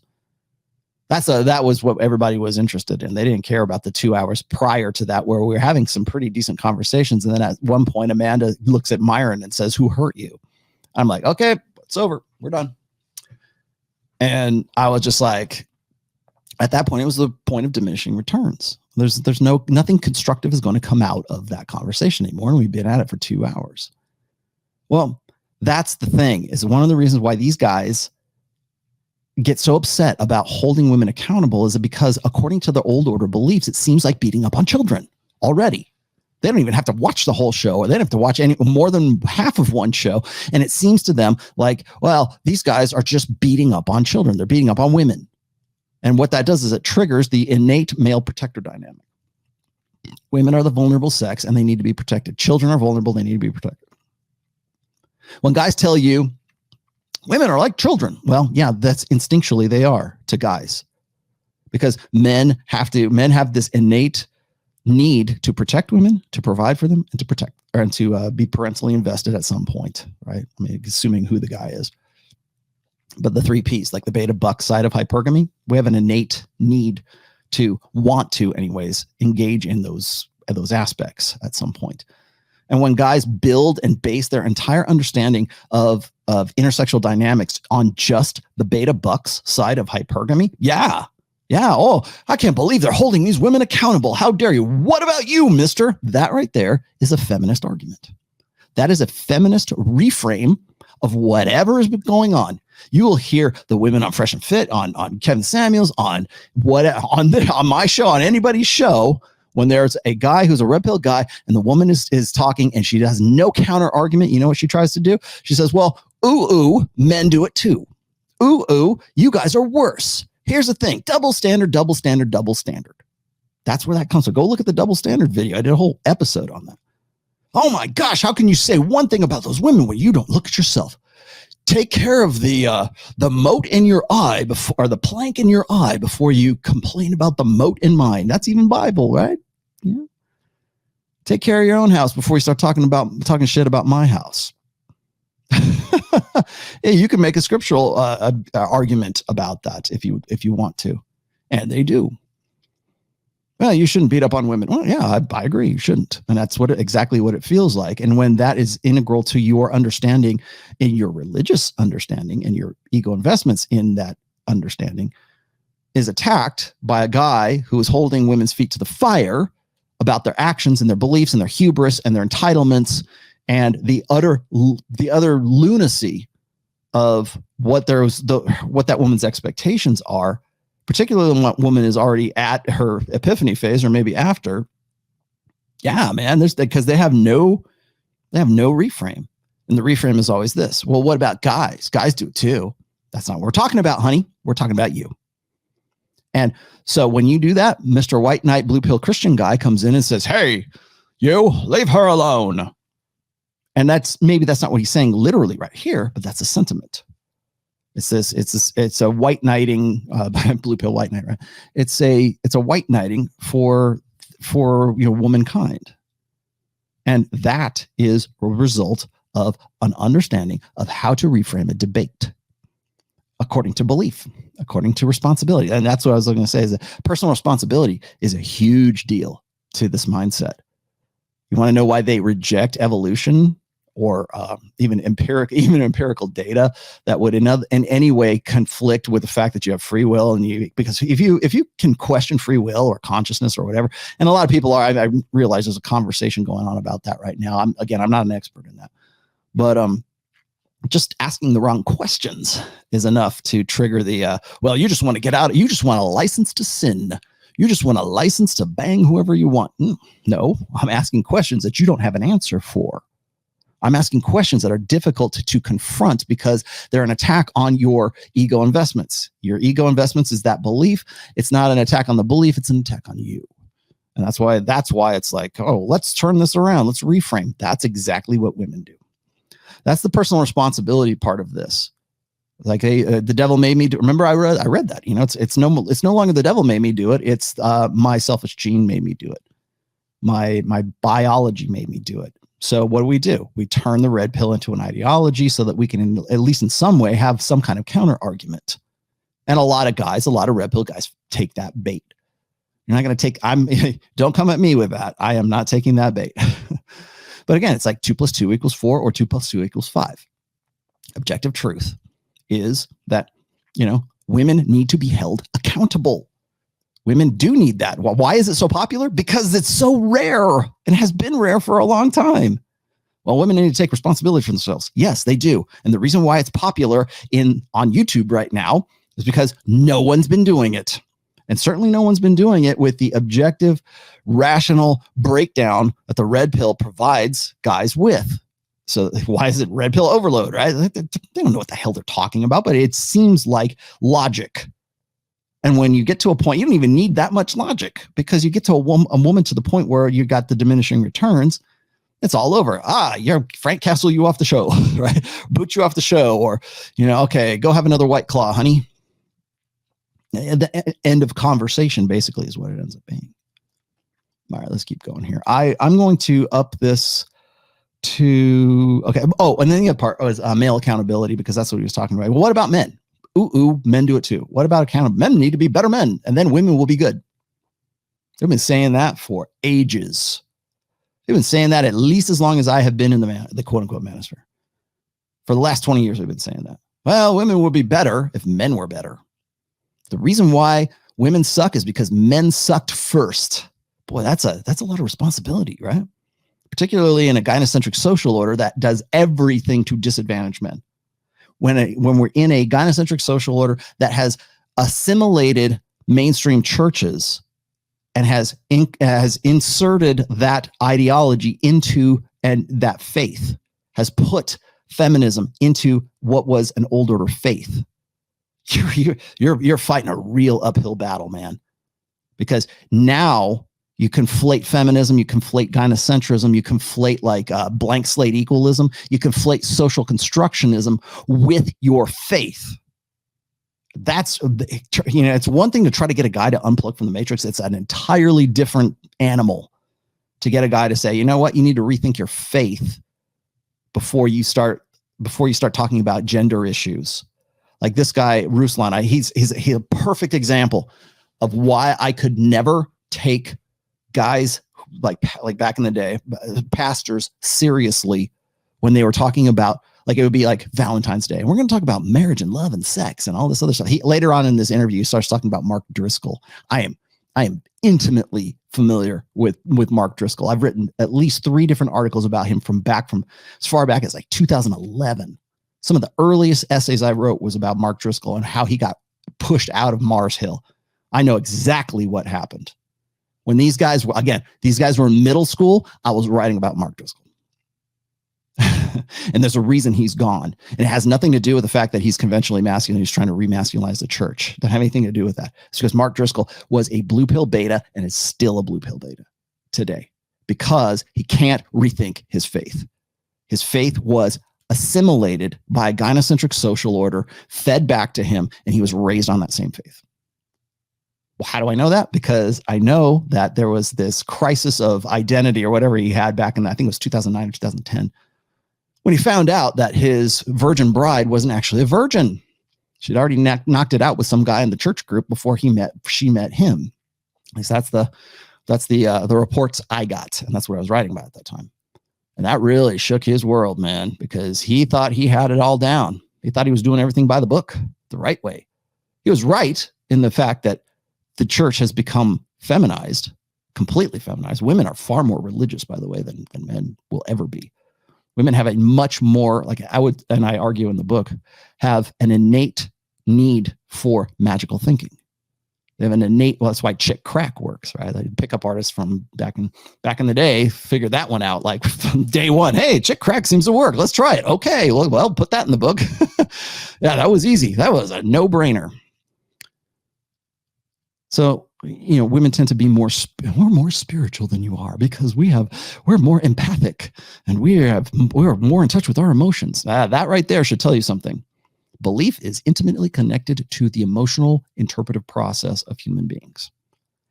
Now, I mentioned earlier on the Isaac Asimov quote, where I said that anything that is sufficiently advanced technology is indistinguishable from magic. And magical thinking is like used as an explanation. It's like when we don't know whatever the hell else it could be, it's got to be magic or aliens or something supernatural or something outside that we just simply don't understand. And so our imagination starts working. Our magical thinking also, by the way, keeps us alive. I think that's my opinion. I'm spitballing here. That's my opinion. So when people are confronted with objective realities that they can't explain, or that they don't have maybe they simply don't have enough information, they tend to fall back on faith and fall back on magical thinking. And again, I'm not saying that's bad or good. I'm just saying it is what it is. But when we consider magical thinking, when we consider the fact that anything we don't understand is going to be conflated with magical thinking, that's when we kind of have to remember that's the mechanics there. The problem is this. Is that when your faith and when your understanding of, it could be gender dynamics through your faith, it could be gender dynamics through whatever, right? Your ideology, your political ideology, your worldview, I don't care what it is. Now, gender dynamics, understanding how to get laid, how to start a family, how to have babies, how to get sex, whatever it is, that is something that is a survival drive in human beings. First of all, men, we want to get laid, right? Women want to get laid too, and they want eventually, the ultimate cause of that is to reproduce. We got that. So when we can wrap that up in magical thinking, that's really tough. But the problem is that when we look at our sort of faith, what comes from that magical thinking, because we didn't understand human nature, or maybe we did, but we just kind of took it on faith, right? When empirical data enters that and breaks that faith, it goes from it's no longer magical. It's no longer that belief set that you had before about the belief. Okay, God says it's going to be this way. You want to know why guys still get married in the church right now, despite all the data of like success of marriage and like what is it? If you had pre-marriage, if the girl has a body count of 4 or more, your chances of having a successful happy marriage are reduced as a result of that. Like there's clinical actual empirical reasons why that is. But if we don't understand it, we're going to apply faith to it. We're going to apply magical thinking to it. Well, that it's right or wrong. And now she's right. Now she's wrong. Now she's whatever. I'm going to fast forward here to this one part here where this goes down. I'm kind of prefacing that part here. But the magical thinking part, when you have something that is faith-based, this is just the way we do it, because my faith, the Quran, the Bible, the Torah, the Bhagavad Gita, whatever your religious text is, says we're supposed to do it this way. And then you have something that explains why you're doing it that way. It ceases to be an article of faith, and it enters into like the scientific material understanding. And we just go, of course. That you want to know why a lot of people think that they're whatever their religion is, I don't care what it is, but they'll say, Islam, Christianity, Judaism was really the real red pill, Rollo, because all of this stuff that's being explained to you by now, we already figured this out a long time ago. Yeah, with magical thinking. Best practices might have been like, well, maybe the ancient of days knew the nature of women and therefore said, okay, treat women like this. And it worked, and it worked for the society. It worked for the people who were the believers in the tribe of whatever it was. But now we can explain it. For instance, like the prohibitions on like eating pork or shellfish. Well, what's you probably know the Chris Rock routine where he's like, if you have a ham and shrimp or something like that, or what a lobster or whatever.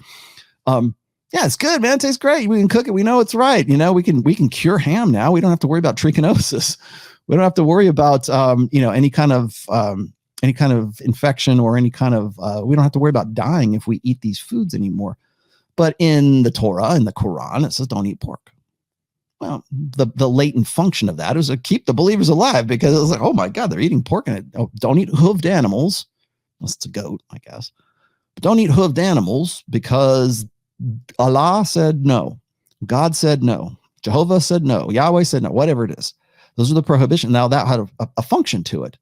And once we get to a point where we can explain, oh, well, it seems to me like that seemed like a pretty good idea. And if we say God said it, then people won't eat stuff that's going to kill them. Now we don't have to worry about that. Bacon tastes good. Ham tastes good. Remember that in Pulp Fiction? But now it goes from being an article of faith to being like, yeah, well, it looks like God had infinite wisdom. He knew what he was talking about. Because now we can explain it away. Yeah, but is it still magical thinking? No. It's entered the realm of reality. It's gone from 2 + 2 = 5 to 2 + 2 = 4. Now, take that and apply that to intersexual dynamics. Take that and apply that understanding, going from magical thinking to being explained. When you take an article of faith that is magical and you say, here's why it works. Here's how it works. It's no longer faith because it's right there. It's empirical. We can see how it works. It's right there. The machine works. The mechanics work. It's no longer faith. Now you can use that as justification for other articles of faith, but that aspect is no longer valid. So like I can remember when people were telling me like, if you go back and you read like the book of Revelations, and in the book of Revelations, there's like all these prophecies and everything else. Like, the world will know when the Antichrist comes or the beast is on the earth, blah, blah, blah. Oh, the whole world will know. Reading that in like, I don't know, 1910, it'd have been like, wow, this is miraculous. I just got to take this on faith. Now we go, yeah, of course the whole world will know, or everybody's going to call each other, or we're going to say, hey, the beast is here. It's taken for granted right now. Is that an article of faith? No, we know exactly how that's going to happen. Again, take that and apply what we know in an empirical sense in what we know in 2021, and we have easy access to it. And if we want to find the research, we can find it. Any lay person can find the research of it. It challenges that article of faith. Once that happens, we go, oh, we can explain that. It ceases to be technology that is sufficiently advanced to be considered magical. Now, take that and use that towards the idea of personal responsibility, of personal accountability, of all that religious stuff that goes along with this stuff, and the presumption that men need to take more responsibility. And you know what I'm going to say next. Responsibility without authority is slavery. And every single religious pundit I have ever encountered, from Candace Owens to the guys in the roommates, responsibility for men. If men would just man up and take responsibility, the world would be a better place. Great. Can I have the authority that goes along with that so that I can actually enforce that responsibility? Well, we wouldn't want to make the ladies uncomfortable. Bullshit. That's the problem. It's not responsibility. It's authority. Again, you want more details? You want more? It's right here. Guys, Ruslan, dude, this is the book. Read this book. In fact, you don't have to read it. By the middle of this month, you'll be able to listen to it on Audible. I know you're going to watch this. Get the book. Seriously, I'm not trying.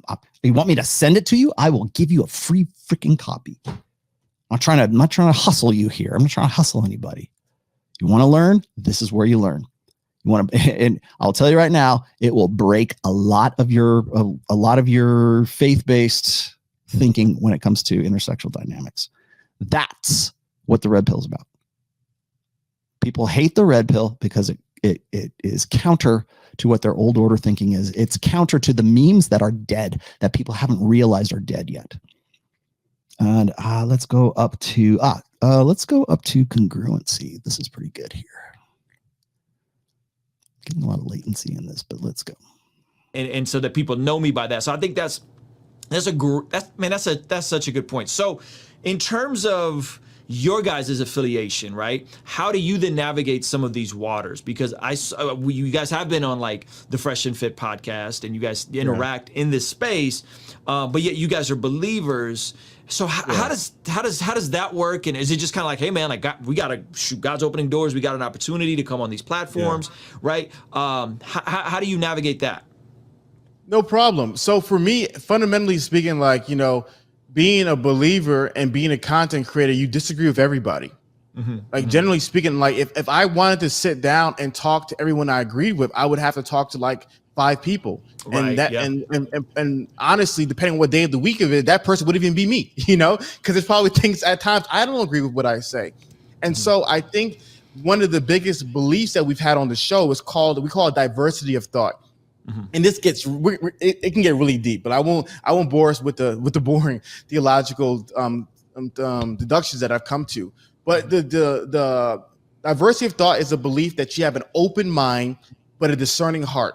You have an open mind to listen to those who are different from you, but you have a discerning heart to either believe what you want to believe. All right, let me push this up a little bit more. Let's move up to this one. This was a good one. Now, what he's going to get into here is let's go to cheating. This was a pretty good one. There we go. If they're not against us, they're for us, which is a wild story. I've talked about it on the channel before. So in terms of someone like Kevin Samuels, who identifies as having led singles ministry in a church, has said stuff like high value men cheat and should cheat. And then also is like, yeah, I pay for escorts and pay for sex. You know, it's like, that's where I go, ooh, like if he wasn't proclaiming to be a believer, if he wasn't proclaiming to be someone that was in positions of leadership, I'd be like, man, you know what I mean? Spiritually dead, spiritually blind. They're going to do what they're going to do. What do you make of that? Because now we're blurring the lines, right? Now it's not, you know, hey, the roommates are over here. Respect to those brothers. They're trying to do the broader thing of men improvement. I rock with that. And then you got, you know, Fresh and Fit, Kevin Samuels. Doesn't mean we can't cross-pollinate, build, you know, you guys doing content together. But when that line starts to get blurred between who is a quote-unquote follower of Jesus, Christian, in ministry, leading singles ministry, and then someone who is really about that life, how do you decipher that? Because that to me seems like very confusing and very problematic. Or am I overthinking it? 100%. And so for me, I usually don't try to talk about individual people. So I hope, I love Kevin. I hope the best for him. I hope the best for his success. You know, like I said, I personally, I like talking about general movements. I don't like talking about people specifically. So I just want to say a few words, but I don't want to talk about Kevin specifically because I just don't like talking about other people unless I'm talking to them in their face to face, especially on the internet. And so for me, I think honestly, I think Kevin's content is really misunderstood. I really think it's something where it's kind of, this is a weird thing, but I think sometimes it's like kind of like in the Bible. You have to separate yourself from prescriptive text to descriptive text, right? Okay. So, for example, for those who may not be familiar with, there's things in the Bible that are prescribed, and prescriptive texts are like the thou shalt nots, right? Yes. 10 commandments are prescriptive. It's prescribing a behavior. Thou shalt not do, thou shalt do, thou shalt. That's prescriptive text. So whenever you see it in the Bible, that's prescriptive text. But then there's descriptive text, and descriptive texts are simply describing what's going on. It's not telling you to do something. So if you go to, I believe it's Genesis 39 with the story of Judah and Tamar, you know, you see stories about prostitution and crazy things going on. And it was like, is the Bible telling us to be prostitutes? No, it's describing what's going on. Yep. And so in all due respect for Kevin, from my understanding of what he's doing, sometimes people confuse when he's describing the world versus prescribing behavior. And so I've seen things where when he made certain claims, he was describing, well, this is how men do. In all honesty, this is what they do. Is he prescribing that behavior like all men should do it? Yes. I don't get too deep, and I honestly don't know. But like I said, specifically for him as a person, I don't want to talk about individuals unless they're there in person. Respect. I think my issue was, and I got the receipts, I got the video, is him saying should. I think that's where I was like, that's different than prescribing, because now what that's doing is, so here's how I'm looking at it again, and I'm new to the community. I don't know what's going on. I'm out of it, right? I'm learning. I'm going in. I'm like, wait a minute. There's this kind of weird hostility towards women because of how society has ended up. That's bizarre to me, because I'm like, if we as men are going to take responsibility, let's take responsibility. Then let's not halfway go with it. And then there's this like, build yourself up, become a multi-six-figure high-value man, and then packaged on the back of that is and should cheat. You know what I mean? Yeah. And so all of that to me seems very convoluted and confusing. Again, if it doesn't sound like the solution, because I think he knows what the solution is, and I think you guys know. I think we all kind of know what the solution is, which his language of it is build an IKEA marriage, right? I like that one. Build an IKEA marriage. I think that might actually be him. So, yes, actually, Kevin Samuels and Myron and Fresh and actually several other people have said the same thing. You know, a high value man should cheat. I disagree with that, but maybe that's me. You've never heard me say that. Does that make me does that mean I'm not high value because I never cheated on my wife? Like, again, it's what is, like, who's doing the defining in all of this. Now, I do understand the principle behind that. A high value man should spin plates. A high value man should date non-exclusively. A high value man should enjoy the company and the attentions and the sexuality of many women. I've said that since day one. Plate theory. There's 6 chapters in the first book about that. Date non-exclusively. Because why? Because it is an insulation. It is I'll say an insurance policy, but it is against the soulmate myth, which, of course, a lot of guys who don't have a lot of sexual opportunity tend to invest themselves in. Become the guy who has access or could have the access to a lot of many women. Become the guy that other men want to be and other women want to bang. That's essentially, that's the essence of that. Do they have a right to cheat? Well, I would say this, is that cheating is only cheating if there is exclusivity implied. So what I find funny, and this is, I'll point this right at Kevin Samuels. I've asked this before and nobody's been able to give me a definitive answer about this, is like, what is the end goal? Because what I've heard from Kevin Samuels and other, not just him, but like I use him because he's the most visible.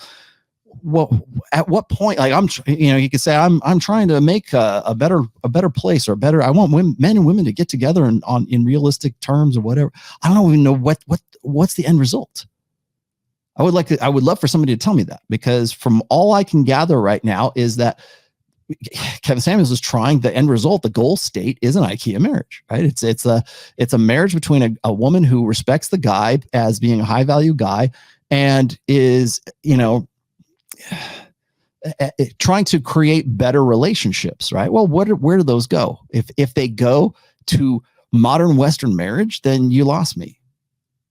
And again, not because I'm married myself, or not because of, as I've said before, I'm not anti-marriage. I'm just anti the way we do it now. And anybody who's saying, well, the goal state should be you marrying that woman, all you're doing is buying into the feminine imperative, which is completing their sexual strategy. Should a high value man marry a single mother? Like, what if she deserves it? What if she merits it? What if she's so high value herself that she merits it? Should that be the case? I'd say no. But I don't know. Probably he would say no too. But the end state is, if the end state is marriage, is modern Western marriage right now, with all the downside risks to it, then I got to disagree. So what's the solution? What's workable? What's the predictive framework? Well, don't imply exclusivity. Don't cheat. You won't be able to cheat. You won't cheat if you're not implying exclusivity with any one or several women at the same time. Then that's what's going to rub these guys the wrong way. And that's what's really the crux of this whole thing. It's not about being the guy who has, like, this soft harem of women. Oh, you can expect him to cheat. The reason why that upsets these guys is because that's a Western thing. It's a Western standard thing. Like in Japan, according to John, anyways, when Japanese women expect high value men to cheat, they expect them to have a mistress because they want to be with a guy that other men want to be and other women want to bang. And that comes with a price tag. They just want to be the main. When it comes to cheating and infidelity, by the way, for women, it's always about the emotional infidelity. It's less about the act than it is about losing resources. And the only way that women lose resources is if that man emotionally invests in another woman. Are you in love with her? If the answer is yes, that's the worst case scenario for women. For men, where did he bang you? Did you bang you in my bed? Did you do it here? Did you like it? It's like very visceral because men are interested in ascertaining paternity. What time of the month is it? Did you wear the red dress and the hoop earrings? Filing for divorce. So keep those things in mind. I'm going to move on to one more thing here, but I just wanted to highlight that right there. When it comes to like cheating, again, I don't think it's so much about the actually doing it. If that's the case, if you actually honestly think, okay, I'm a high value guy and I'm entitled to cheat, just date non-exclusively. Why, if you're a high value guy to begin with, and you know that, and you feel that you are, I'm going to cheat, I'm going to have many women, then don't get married. Why would you get married in the first place? If you're a high value guy, there's no real reason for that. Maybe I'm agreeing with Nick Cannon at this point, right? Maybe he should. Maybe if you want baby mamas, I think it's stupid because even if you're not married to them, you're still going to be paying child support for them. But maybe the answer is get a vasectomy, be a high value guy, get jacked, get rich, and attain status and some sort of even low level fame and live the rest of your life out. Right? Maybe that's as good as it gets in this order, in this social order. Maybe that's as good as it gets. But that goes against the religious side of things. That goes against one man, one woman, and this is the way it ought to be. That's not always how it's been in the Bible, by the way. Polygamy was a staple of the Old Testament. So, I mean, marriage and intersexual dynamics, according to the Bible, has shifted quite a bit. Or maybe after the New Testament, things got a little different. But really, monogamy has been, it's been a tenable thing. I mean, we have to be monogamous as human beings if we want to invest in our offspring. Okay. We're promiscuous by nature, but we're monogamous by choice. We're actually monogamous by necessity because we have to invest in our progeny. It's neither here nor there. Let me, let's move on to the very last thing I have going on here. Actually, you know what? I think I'm going to call it. This is this whole thing has been pull that out. It's been dragging anyways. Go look at that video though, by the way. And I didn't intend to go for 2 hours today, but I felt this was important enough to do so. Long story short, let's sum this whole bad thing up here. By the way, go watch that if you can. I know it's about an hour and 45 minutes. If you have the time, go check it out. It's on Ruslan. I'll put the link in the description. But go check that out because I really think that this is sort of emblematic of this like complete lack of understanding of the red pill, complete lack of understanding of what the manosphere is. But we're going to talk about it like we know what the hell we're talking about. Now, at the end of this, by the way, roommates guy, I can't remember, Hafiz, I should have got his name before I did this. He makes some very good points that I do agree with, particularly when he gets to the point of talking about college enrollment for women, women in the workplace, special dispensation, special interests, let's say for women's, basically promoting the feminine imperative, promoting fempowerment. I think the only thing I would have improved on the end of that would be that it's really been going on since 1970, not in just the last like 10 years. So when he talks about the Lost Boys generation, Ruslan is just like a deer in the headlights. It's like he has no clue because it's like this is all news to him. And the reason why he's sort of caught off guard in all of this is because it's conflicting with faith. It's conflicting with his old order understanding of how things ought to be. He was earlier on in that interview talking about how all of his friends are married and they got married and they matured and got manned up at 21 and married their, sweetheart right out of church camp or something like that. It's like, no, dude. And I have a real tough time. I think I mentioned this before. I have a real tough time when I'm seeing pastors who are, in their 20s talking to me about on Valentine's Day about how intersexual dynamics ought to be. And they have no foundation. They have no lived experience. They have no personal understanding of intersexual dynamics. They've never had more than they probably have had just one wife. Like even Mark Driscoll has had one wife, right? That he thought was he was his virgin bride, right? That to me says, if you have the balls to step up there and go, yeah, well, this is what the Bible says about intersexual dynamics. Okay, go read from the Bible. But when you go up on stage and you have to bring your wife on the next to you at the pulpit or the podium because she's there to make sure you don't say the wrong thing, that's when you have a problem in your church, because the church has become feminized. The church has become compromised, and nowhere is this more obvious than in Protestant churches. It's in every church, let's just be honest, but it's glaringly obvious in evangelical Protestant churches. So when that guy goes up there, the youth pastor goes up to give the sermon on Valentine's Day about like how we should date and find a good girl at church. They even talk about that in this interview. Find a good girl at church and settle down and things will just be hunky-dory for you. Doesn't work that way anymore. Even in the church, it doesn't work that way anymore.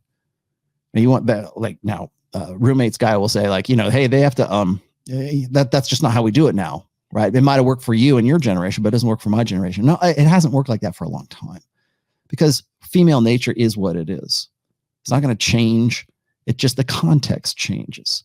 You don't take the hypergamy out of the woman. Just because you put her in the church, you don't take the hypergamy out of her. The nature doesn't change. It's just the context changes. How she can apply it changes, but you don't take that away. You don't pull that out of her. So when guys like this hear like this very, iconoclastic information that challenges belief, yeah, they look like deers in the headlights because they're not aware of the data that roommates guy is. And so he's rattling off all these stats and he's rattling off all this stuff. And he's saying, and the church right now is full of blue pill beta chumps because they're raised by single mothers, or they're raised in a church that is female primary, that is run by females, although ostensibly it's supposed to be run by a male pastor. But the people who are the vast majority of women in churches, in all churches, are the population anyways, is women. They always make up at least the majority, if not the vast majority of that particular congregation or that sect or that denomination or whatever it is. Again, more data can be found here. I did all my homework. Sources cited. There's an entire appendix here, guys. So you can see what I talked about in that. Get the book, Ruslan. Get the book. Read it. Tell me what you think about it. I'd be happy to talk about. We can debate things all day long, but I'm going to give you the empirical truth about it. Go to the source, man. And do this for nothing. Anyways, I hope you guys like this show. I will be on Rule Zero on the Saturday, 11:30 a.m. Tomorrow, I will be starting the first of a 5-part series with Robert Kiyosaki. There's your special announcement. It's going to be called Sex, Money, Power. And we're going to be doing one show a week. We're starting tomorrow. It's just going to be me and him. It'll be on his channel. It's going to be pre-recorded, so it's not a live stream. You can't see it tomorrow, but we're doing the recording tomorrow, and I will let you guys know when it is up and available. So that's what I have going on right now. And if you have any questions, please look me up on Twitter, look me up on Instagram, wherever you want to have a conversation. I'll be happy to talk to you. All right, guys. Thanks.